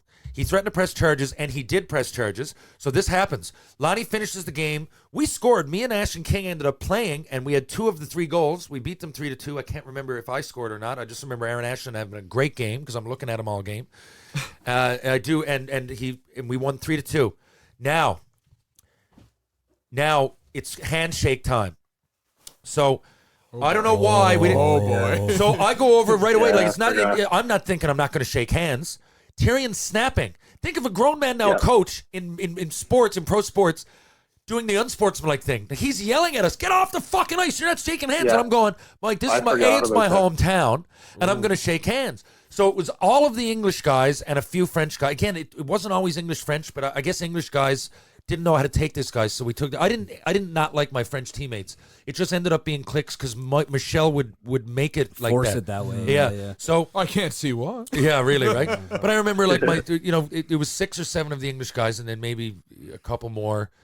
Theo, I remember, like, a few French guys. So Jesus Christ, they actually left the ice. They didn't do. They left. Not of that. They left the ice, guys. They left the ice. And I was going behind him, like Mike had people by the collar go off, and I called everybody. I said, "No, you fucking won." I'm serious. We were like half the team was already off, and I said, "No, I'm not doing this. This is my hometown." And I said, "I'm not doing it." And I went back. That was the weekend he spit in Francis Larivi's face. So the goalie and actually no, it wasn't the weekend, but earlier in the year he spit in Frank Larivi's face. This happened. So anyway, I went back on, and about 6, 7 of us shake hands. Mike's fucking furious. I know when I get in there, and I did. I got benched after that. I got sat out for the next series, or for most of it. I'm not kidding. And was doing well. Look at my numbers, and I wasn't having a bad year. I was having a great year, to be honest. Yeah, you had a great fucking. In a shortened season, I had almost 20 again. I had 50-something games, 40-odd points, 16 goals, 176 minutes or something. And, I mean, a great playoff. In 11 games, you had 4 points, 10 PIMs. Yeah, 11. It stopped there. So, you remember? I didn't sit out the last game. I'll tell you this. Sorry, I'm going to slow down. So that I know because I get so far ahead of myself. But guys, after that game, so we go out as soon as Lonnie gets off the ice because the Zamboni doors open. That's where they went off down there. Yeah. So Zamboni doors open and they go off and there's cops there and he's still got his skates on and they cuff him.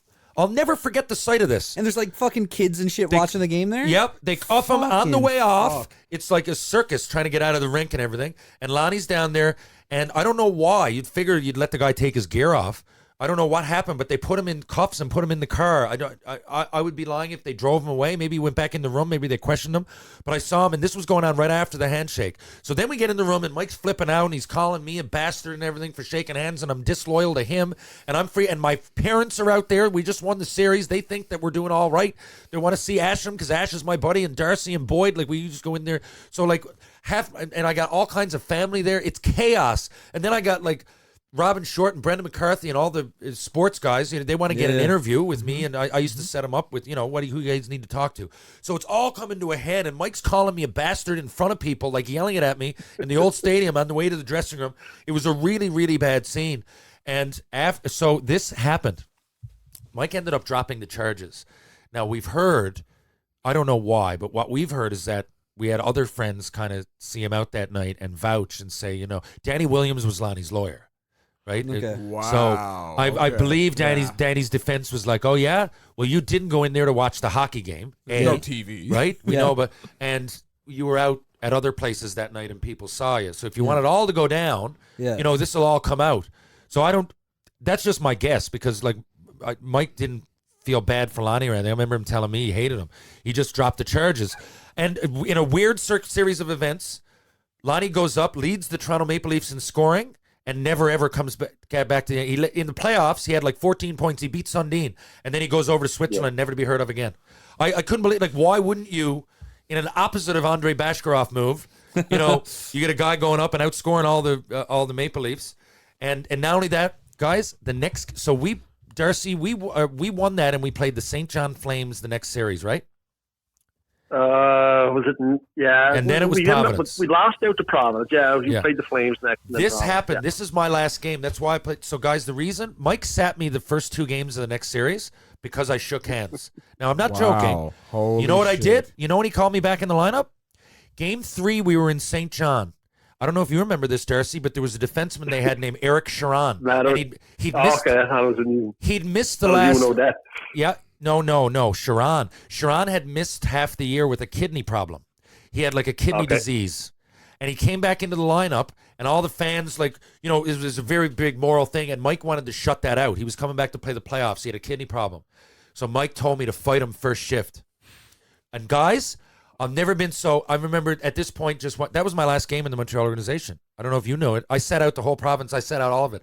I was there. I go, you're going to sit me after all this? Because I shook hands. I remember crying, Darcy. I wanted out. I was a little boy sucking on his mother's tit. I remember just going, get me out. And like 2 years before that, just loving hockey so much and celebrating and going out with the boys. And I just loved it.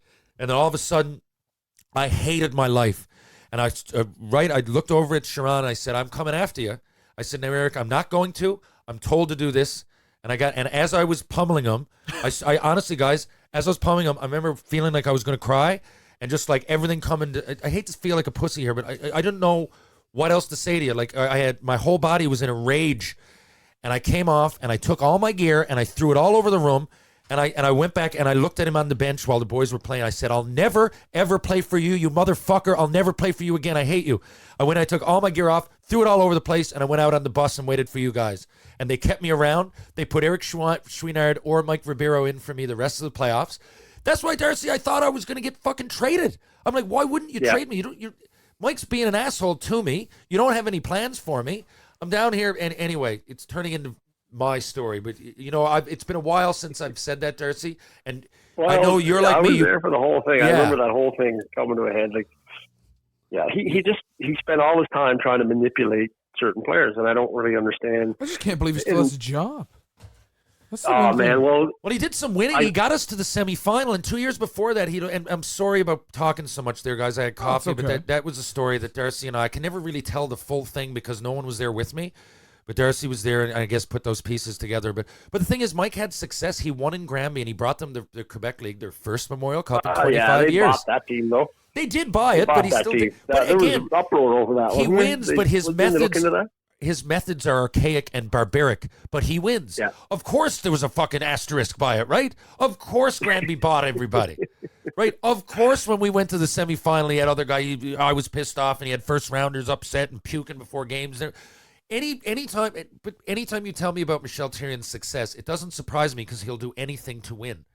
Right. The next year, we're in Quebec. The next year, Montreal had a bunch of injuries, so guys were all called up. So my line was me and Dave Morissette, and they had to put Stéphane Robidas up on the wing. I had to play center.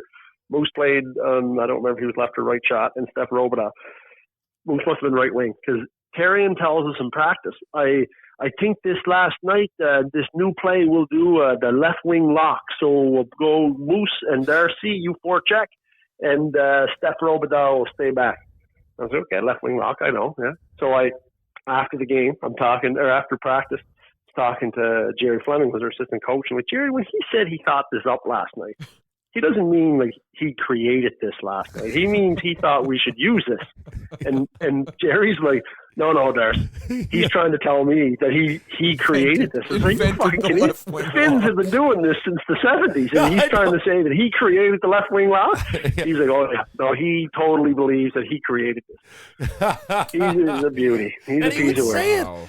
Again, like Trump, like he would look at you and say it, and you're like, but Mike, I've done this in Adam. My coach, like, I know that this was around. Right? No. I don't know. He don't totally believes his own stuff. Hey, it's funny enough. These are funny. Like I said, guys, I'm sure me at that age, I was immature. Darcy, I remember Darcy for our amusement eating a full fucking brick of butter in Providence. Wasn't that what we were on a dare? Yeah. We were just, Darcy would do that to get the boys going. You think I can do that? I got like $80 American out of it. There you go. So like, I think I went to Abercrombie and Fitch. You got some clothes after. Ate a full brick. $80 American and definitely some stomach cramps out of it. Oh man, no, it was bad. It wasn't so good the next day. I didn't think so. Practice was rough. Yeah, I did not think so. No, but Darcy, you were one of those guys. The thing is, I had a lot of fun there and everything because we would almost use that. It's like the anti situation. We would use that to rally ourselves together. I'm confident that we all grew as people and friends more so than if the situation wasn't like that. Most of the time, boys, it was a bit of fun. Like he used to light up on the bus. We had a blast. Yeah, it was good. It wasn't all misery. It was it was. That's part of the reason I stayed. Like I really probably should have went back to Kitchener and played an overage here. I'd only been in the O for 2 years. My girlfriend at the time, she was in Fredericton, but it was more when I was in Fredericton. I never thought I was going to stay. Get sent to the American League camp. Fully thought I was going back to junior, but just the guys like. Some friendships grew pretty quick, and it was a lot of fun. We had a blast there. I was in a dual kind of place, or not? They were all connected, and Darcy was next to me on Frederick Lane. We could throw a baseball at Sweetwater's and Dolan's right across the street. And how many times we used to get perfect. We'd have the stereo, and I used to bring guys at least like. I had over 1,000 CDs since like when I signed about like 1,000 CDs first. That's the first thing I did. Columbia House, smart move. No, not even. I wish I'd done that. I just used to go into HMV in Montreal. It was like 3 floors big and 3 floors deep, and just buy everything I ever wanted. Like even like one song wonders from the fucking 60s, whatever. I bought them all, and I used to take them everywhere.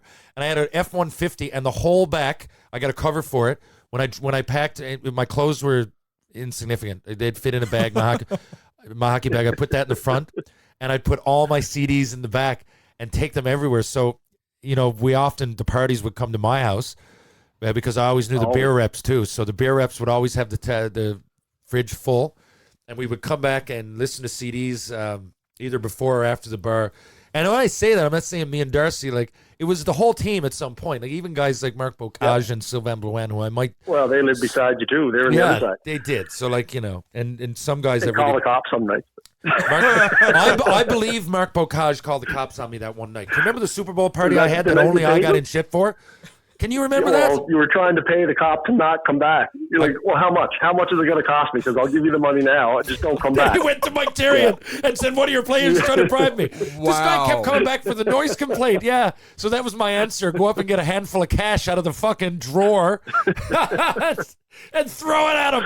But anyway, If you're gonna bribe a cop, a noise complaint is not on that list. it was funny. He was, because we just wanted the party to keep going. I wasn't in one bit at any point in Freddie worried that I was going to go to jail or anything like that.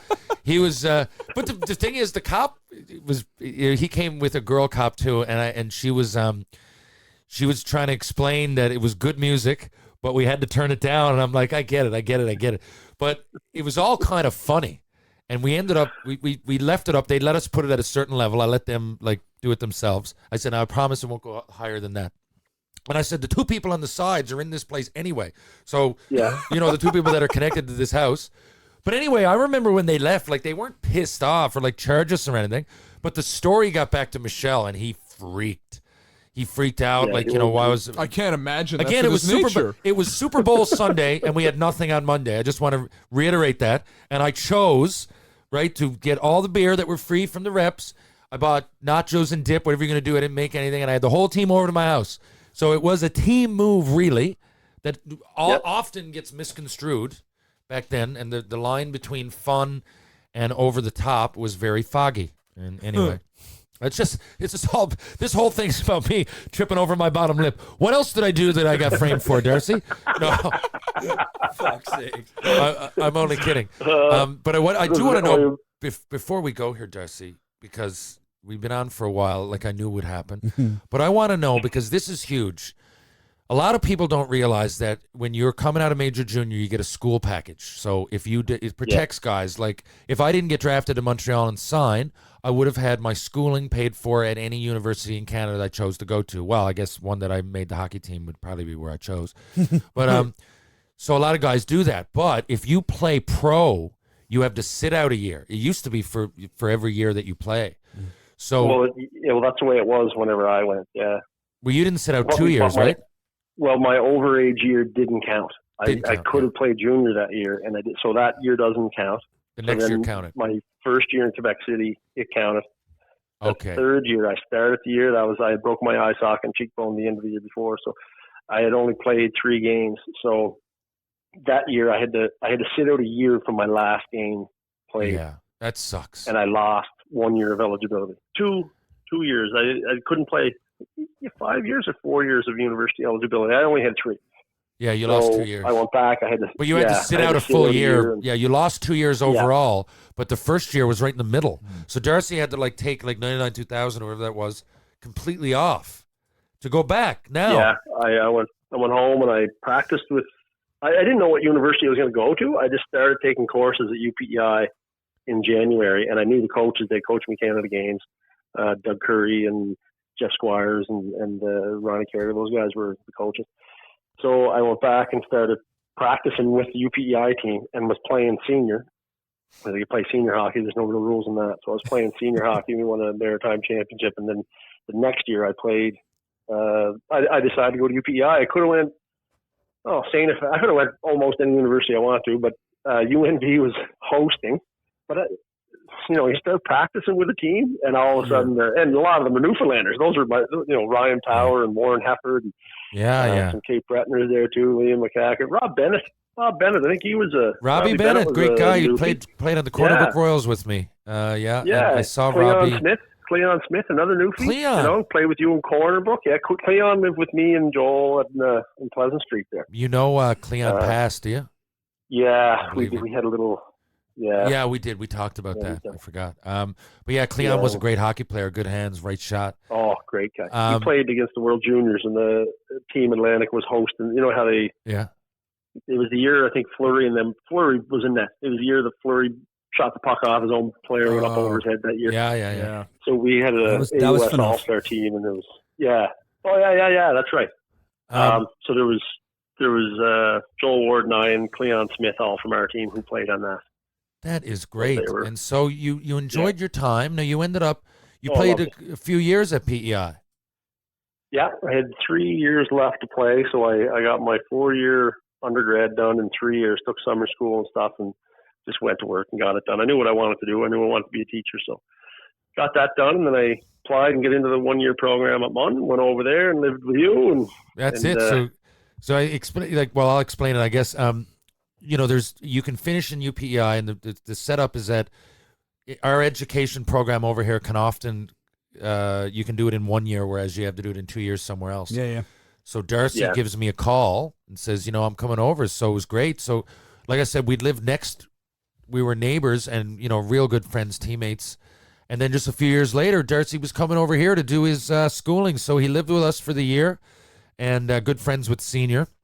And we'd, it was a transitional time. And that was the time I was like, you were over here, I was like 260 pounds. For one or 2 years, I just went fucking nuts. I did, I got a picture there.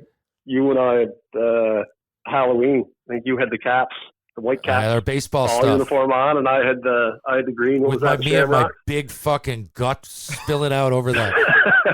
I was just said 195 cents, right? Don't want to see that again. Yeah, I know. It was a really, and I'd just gotten divorced, and I had to retire from high. Actually, Darcy, it was good you came over that year. It really was, because if you hadn't, I think looking back, you asked, but I was like, no, I kind of need that because I was pretty depressed. But more than anything, because the timing of it, people think it was all NHL. I was more depressed because I wanted to keep playing pro hockey. I didn't care. I couldn't play in Russia or Germany or anywhere. To me, it was I love traveling. It was a free chance to see the world. But it happens to everybody. And we could, like my dad says, man, he says you could have got injured when you were 15. You guys got some great experiences out of it. Yeah. Yeah, exactly. Or you could have been in my boat and just sucked. Well, you haven't peaked yet. Oh, well, I'm waiting. I'm using that. Yeah. I'm using that. I haven't peaked yet. That's all. My hockey career. There's a T-shirt. Yeah, I haven't peaked yet. I haven't peaked yet. Well, look, Darce, I'm going to take off here. I guess you guys got anything else for him? Just Darcy, what do you teach right now? Yeah, good question. I'm at the high school, so I teach. I don't have any 10s. I'm usually 11 and 12. So I run the student council and take kids every year to a student leadership conference. Wow. Goes all over the place. I've been to Corner Brook for it, actually, not that long ago. John Dennison out there, a good friend of mine, teaches out at CBH. And and Terry, what he played with you, Ruben. Oh, wait, Ruben Austin. Ruben Austin in Corner Brook. Yeah. Yes. Yeah. They're good buddies of mine through that. But I teach global issues, Canadian law, leadership. Oh, interesting. Oh, cool. Yeah, it's mostly on my docket. And you're coaching, right? You're coaching hockey. I coach, yeah. When I come back after the year over in Munn, I started teaching, and I coached the major midget team, the Charlottetown Islanders. We hosted the TELUS Cup, coached against like Jordan Eberle was in that, and Jake Allen was in our league. We played in the PEI New Brunswick League. Had some good players played for me too, some real nice hockey players. Actually, one guy, Greg Painter, he tied for the tournament scoring at the TELUS Cup with Jordan Eberle. So well, look at that. My last my last question, coach my son. Darce, would be, what the fuck was I going to ask you? My last question is, are you going to go over to Newfoundland anytime soon, man? We're missing you at George Street Fest. You can bring the family if you want. Oh, man. I friggin' love Newfoundland. My wife and I both. That's where I met my wife. She's from PEI, but I met her during her education program over there. Yeah. We were back, Terry. What was that? It was about a year ago now, 2 years ago maybe. My wife graduated with her master's. I got mine now too, but I didn't get to cross the stage with her. But we went back over. Love going to Newfoundland. Absolutely. If we could have got jobs there, we would have stayed. Like, I love St. John's. It's very similar. Nice. I feel the same about like Charlottetown, but I think a lot of us, that grow up, it's not quite, because the places are different sizes. It's to me, it's the people. St. John's got that Charlottetown small town vibe It's still. we only got 200,000 people, but it's the people. If I walk into any restaurant or bar in PEI or any public place, I don't know why that popped into my head. I tend to, it's the same kind of people. Yeah. And I know as Canadians, we have a lot in common. We have a lot in common with Albertans, especially in Newfoundland with, the industries. But I just find there's something about the Islanders that you feel like when you run into a PEI Islander or, Charlottetown, Summerside, or Larry, wherever, you can just crack a beer immediately and start shooting the shit. Yeah. Exactly. Other Pick places up where are you left polite, off. but we can just Anyway, look, for that reason, I'd love to see you soon. I'm going to be in PEI June or July 10th, 11th, 12th, I believe. I'd love to see you. Okay. Well, listen, I am camping down there. We got the camper down at we're camping down there. The kids are at the hockey school. So as soon as you get in, shoot me a text, and we'll definitely have to grab a beer or two. Sounds good, Darcy. It was great talking to you, my man, and I know the people are going to enjoy this. You're a great guy, interesting guy, smart guy, and underrated hockey player. Thanks for coming on. No problem at all. Thanks for having me on. All right. Thanks for being here, bud. Thanks, Darcy. All right. We'll talk to you later. Absolutely. Penny Posh, maternity wear reimagined, breaking the barriers of style, fit, and comfort that often leave mothers-to-be uninspired in their new wardrobe. Penny Posh's designs have reinvented a clothing category often seen as disposable, temporary, and unattractive. Well, not with Penny Posh. Check it out, a continuous fit maternity collection from bump to bundle and beyond. You can check them out on Twitter at Penny_Posh, on Instagram at PennyPosh_maternity, and of course on their website, www.pennyposhdesigns.com. Penny Posh Designs, maternity wear reimagined. All right. Thanks so much to Darcy for coming on and chatting with us. That one was great. Got to get him back on again. That was a lot of fun. But during everything, I came across a crazy fucking story that we didn't talk about, and I didn't want to bring up in the middle of the interview and shit because there was other places things were going. But the story about Mark Dial losing an eye. That happened during the 99 playoffs into the 98-99 season, right? Yeah. Mm-hmm. In November of that same year, Mark Dial... Jeff Farkas. Yeah, Jeff Libby. Jeff Libby, yeah. Jess Libby, Libby. fuck. In November of that Skate, year, yeah. Dial gets upended, takes out a guy's eye with his skate. Yeah. And then in the end of during the fucking playoff run, he loses his own. Like, that's fucked up. Crazy. Like, has that ever fucking Because even happened though before? people go, well, those hockey players losing eyes, I'm like, no, it really doesn't happen that It much. doesn't happen that And the much. way- It happened to, like, the one guy. It happened yeah, twice I know. with There's him a couple involved. close calls. Brian Berard Sakukoivu had close calls. Those are the only ones I knew about. Well, I played yeah. with a guy with one eye, Ryan Smith's brother, Kevin Smith. I played with him in Bentley. I played with him in Boise. Hartford draft pick, lost it. Played another 4 years pro hockey. Wow. Played in the Allen Cup. Has 2 Allen Cups. One eye, fucking Kevin Holy Smith. shit. That's glass. fucking nuts. He has a glass eye, and he would go often. His big thing, he'd go to the bar and he'd order a drink, Put it in and there. then he'd say. He'd take his eye and put it in there and say, "Can you keep an eye on this?" Yeah, I've seen guys do that. I've seen beautiful. that. It's beautiful. It's kind of like their that's like a little hidden club. Yeah, no, that's yeah, but no, I stumbled across that, like, you know, just kind of looking up shit while you guys were talking about it, and was just kind of like, what the fuck is this? Same season, Same, yeah. like Fucked fucking up. like 6 months in Yeah. in the like Yeah, November to like what, May, I guess, with the playoffs. And Like, you could put in like 5,000 man hours at the rink, and you'd never see it. I still haven't, other than that. Yeah. And it happened twice in to the one. one, yeah, like with one The guy one guy involved. gave it and took it in 1 year. That's fucked. Yeah, it's incredible. That is absolutely fucked. Boys. Anybody get anything quick to get to? Because I got to take off pretty soon. This is a shortened episode, I assume. Well, I think with the interview, it's still pretty fucking Yeah, long. we're still- It's But, true. How long was the interview? The interview was almost an Man, hour and a half, man. Jesus It was a great Christ. one, though. It was Yeah, a great one. true. I mean, obviously, there's like some stuff with the draft and all this kind of stuff, but we can talk about all this kind of stuff, you know, and when we got some more time. I'm going to say one thing about the draft. Yep. One thing, and then I'll go. I just want to point out. Well, first of all, congrats to Alex Newhook. We're gonna, but Huge congrats to I'm Alex. going to have Alex on here, so Yeah, we're yeah. going to ignore all of that for now. Alex Newhook, Newfoundlander, one of the highest picks ever from Newfoundland. Not the highest. I was on fuck. a fucking plane, like Yeah. refreshing it to be like, is he going to go 8th? Is he going to go? Oh no, not 8th yet. You know I what? had My him, I had him instincts- 10th on my list. I had him going to I had him Vancouver. 15th. Did you? Oh, you had him going to... I wanted him to go Alright. higher. I just looked at what other people need, and if see that guy that went 6th to Montreal or whatever, or no, to Detroit, Sider or whatever. Yeah. He was off They the were board. talking about 1 or 2 of those guys being off the board, and if one of them goes, it knocks everybody down. Yeah. more. Yeah, I'm yeah, not- If Alex went 7th, Yeah. I wouldn't have been surprised. I Yeah. just thought, you know what? And you look at what teams need, and I Yeah. definitely knew he's going 16th, if not because he's perfect fit for Colorado, and they already. Anyway, I'm already doing it too much. We're going to have Alex on soon.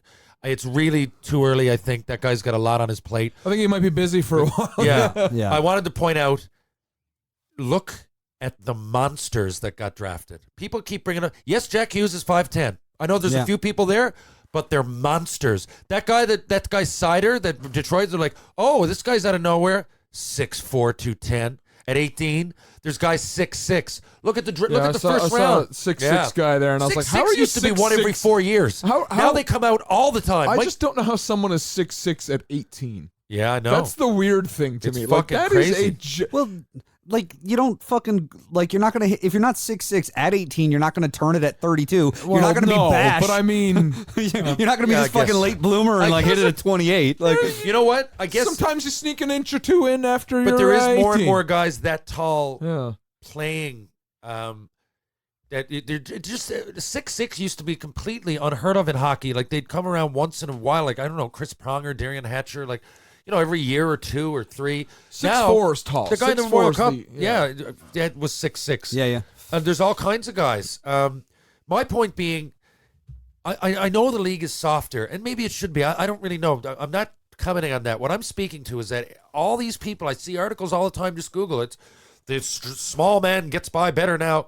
Again, I don't see it. If the average is bigger, if I'm looking at the first round and the vast majority of players are over 6 foot and there's lots over 6'3", lots over 6'3", not 1 or 2, then to me, size doesn't have to mean toughness or punching.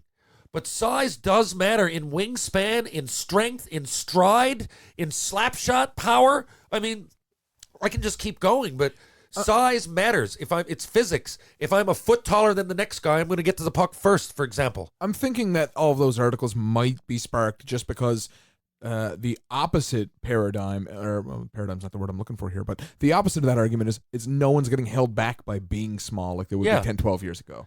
But I then, remember, then again, I can still comment before you go any further. How do you mean? Are you mean that they're not getting held back now, but they were getting held back before? I think before the 2000s, a big knock would always be, well, you're too small. You're too small to play Okay, in the so NHL. if there's the same amount now or less, how? If that was the knock then that's the knock now. Like people, to me, I just think if the people aren't are saying it anymore. You know what I mean? I just don't think. I know for a fact that people used to tell in articles you read about Marty St. Louis, they used to tell him, "Oh, you're too small to play in the NHL." It was just same with him as it was with Steve Sullivan. I don't think as it was with Theo Fleury. I don't think they're saying that to say when Brad Marchand was getting his draft year, or when who's the Johnny Gaudreau is Johnny a better Gaudreau. example. Yeah, Johnny Gaudreau. I don't think that's something that they were hearing when they were going into their draft year, as people would have been maybe 15 years ago. To me, I think it's all people's. It's an optical illusion.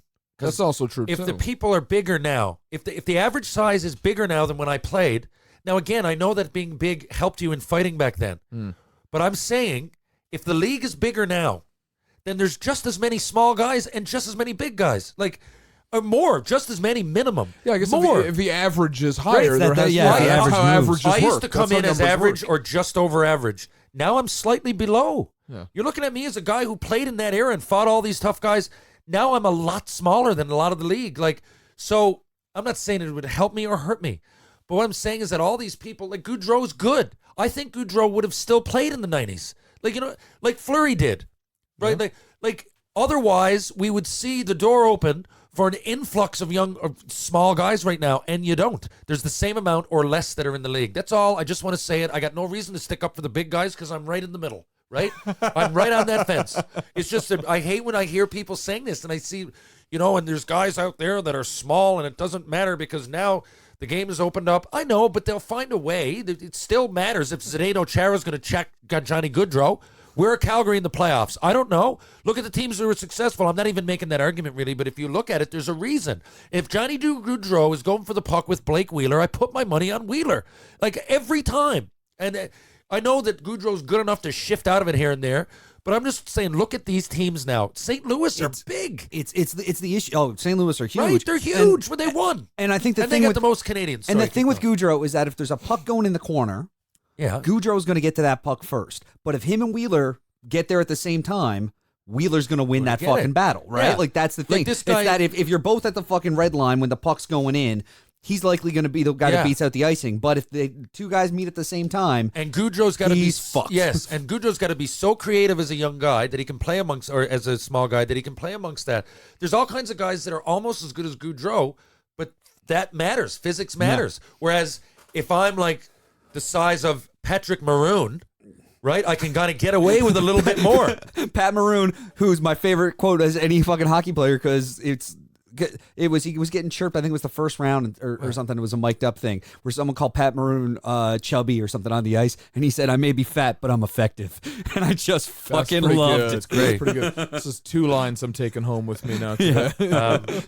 Haven't hit my peak yet, and I'm fat, but I'm effective. Yeah. My point is that there's the styles are going to change, and just some certain guys, small guys now, I guess wouldn't be able to get through. But like Nick Suzuki with the Montreal coming in, I think he'll be fine. I don't know how small he is now. He's not tiny, but he's not he's not overly huge, and I don't think it'll hurt him at all because he's a great player.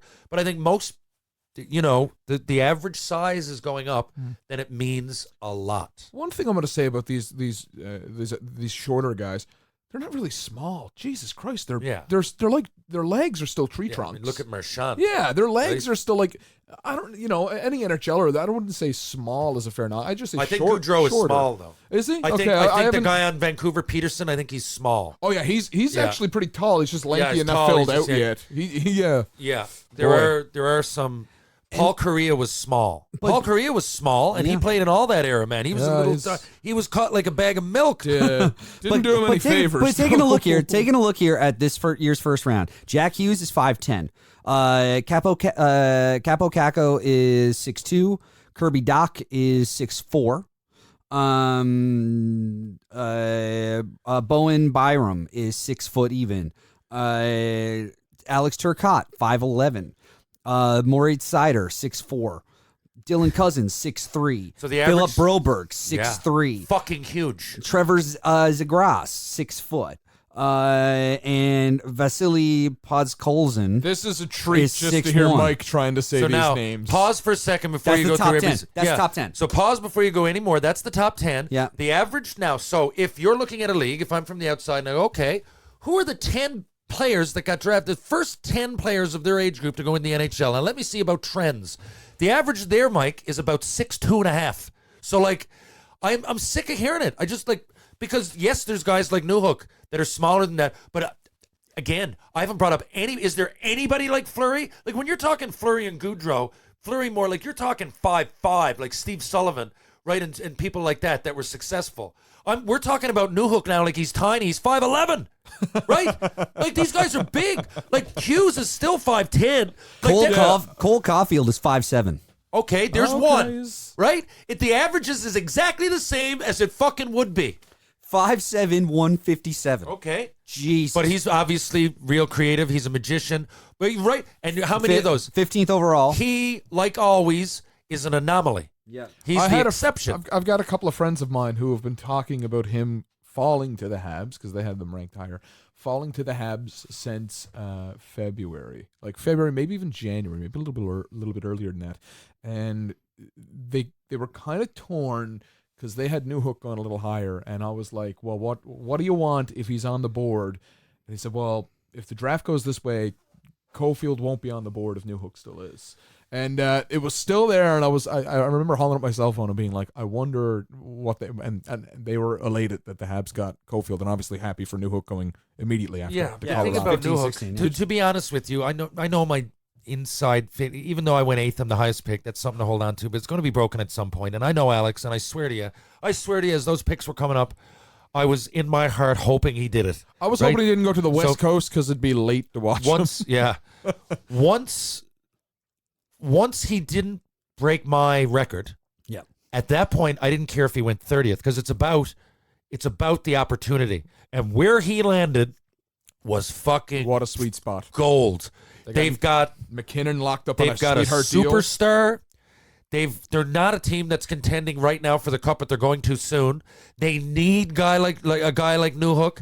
They've got a great organization, and what a spot. I played down the road in Colorado Springs. What a spot Denver is. I looked at that, absolutely elated for young Newhook because it's a perfect situation. And what's even better there is that he's also their second pick in the first round. Yeah, so there's a guy that went fourth, and that's the guy that all the pressure's on. Yeah. You know, Bowen Byram is the guy that everyone's going to look to. He's the 6-foot defenseman. He's the guy that went 4th overall, so he's the guy that has all the big expectations. Alex Newhook is a steal for them at 16. Did you see Newhook's Instagram? Did you see the boys cheering him in the concourse? Oh, that and was all great. the jerseys? Yeah, that That Oh, I was did. something. I saw a bunch of guys wore Newhook jerseys to Gonzaga that day too. So, there was a Newfoundland hockey jersey down there at the draft or over in Vancouver. On his, and I know. On his Instagram, Nathan McKinnon said, "Hey, why don't you text me back?" And then about another 2 hours later, he says, "Come on, kid, don't leave me hanging." how about I just saw that And today. he fucking put it on his Instagram. He put it on his Instagram. I just saw that So he today. called out that he was like making McKinnon wait. Alex didn't put it on his Instagram. Oh. McKinnon did. Commented on the picture. Right? I think it was the picture of the Newfoundlanders all with their arms around each other. That's pretty good. And McKinnon commented on it. I thought you meant he like put a screen grab of like the conversation where McKinnon's just thirsty, No. being like, Did I- "Text me back, man." One thing I'll add to this too as well is you're a forward. You've just been drafted in the NHL, and the GM that you're with is Joe Sakic. Yeah. That's a lot to a me. left shooter. Not only that, a left McKinnon is a big, kind of a different player than Sakic, but Newhook Newhook has way more similarities. I don't want to Left jinx shot the guy. bullet. I don't want to jinx the guy or anything here, but that crossed my mind. I was like, well, look at that. The big boss is Joe Sakic. I see a lot of, and they're around the same size. If there's anyone Close to to. aspire to be, or if there's anyone that you're going to groom to try to, maybe that's something. If we're lucky in another couple of years, we see. I also think there's something to be said for that. It doesn't always work as coaches, but I think when you've got anybody in the organization that's in a position of authority, like Steve Yzerman or Joe Sakic, it can only be good. Well, they're welcoming you on that stage. When you're getting called in the first round and Joe Sakic's handing you a jersey, I think that's a bit better than Brian Burke handing you a jersey. That's just me. Yeah. No disrespect to Brian Burke.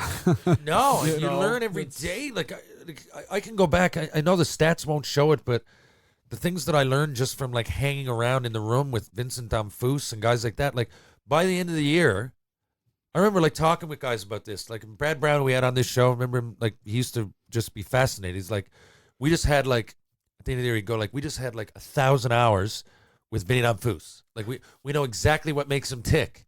He's like, a lot of people would pay money for that. Yeah. And little things to like superstitions, like putting on your left skate first, or like things that Dave Manson told me about, like looking into the glass and using it as a mirror behind you. Like you pick up stuff just shooting the shit. Yeah. Or I remember Damphousse coming in the first day with like, because he was the captain there for a while, and the first day when we all made it, he came and he had like all these coupons, and he was giving us like this. Here's a free tire change.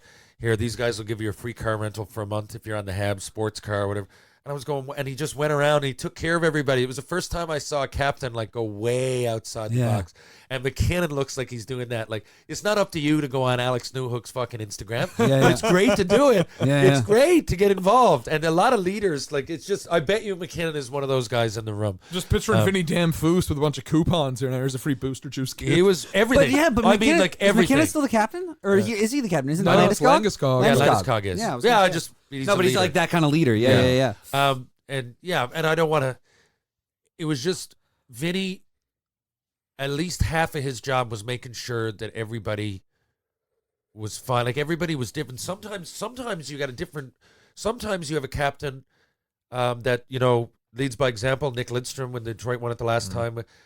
Sometimes you got a guy that loosey goosey. That's fun. That's because it's whatever a team particularly needs and at that time. Sometimes you get a captain you can't trust. Yeah. Sometimes you get captain for one goddamn game, and you can't trust that fucking captain. I mean, but that was the minors. You don't want that fucking C anyway. I trust you. That's true. Okay, all right. Well, on that, like, let's all fuck off. Until next time, I'm at Hickey, Mike. At Smokes Indoors. I am at Terry Ryan 2020 on Instagram and at Terry Ryan 20 on Twitter. And we are at 3MI Podcast on all the things. We'll be back next week to shout out at you about hockey. Thanks for tuning in, folks. Why do you hang around with the worst crowd, the worst crowd, the worst crowd?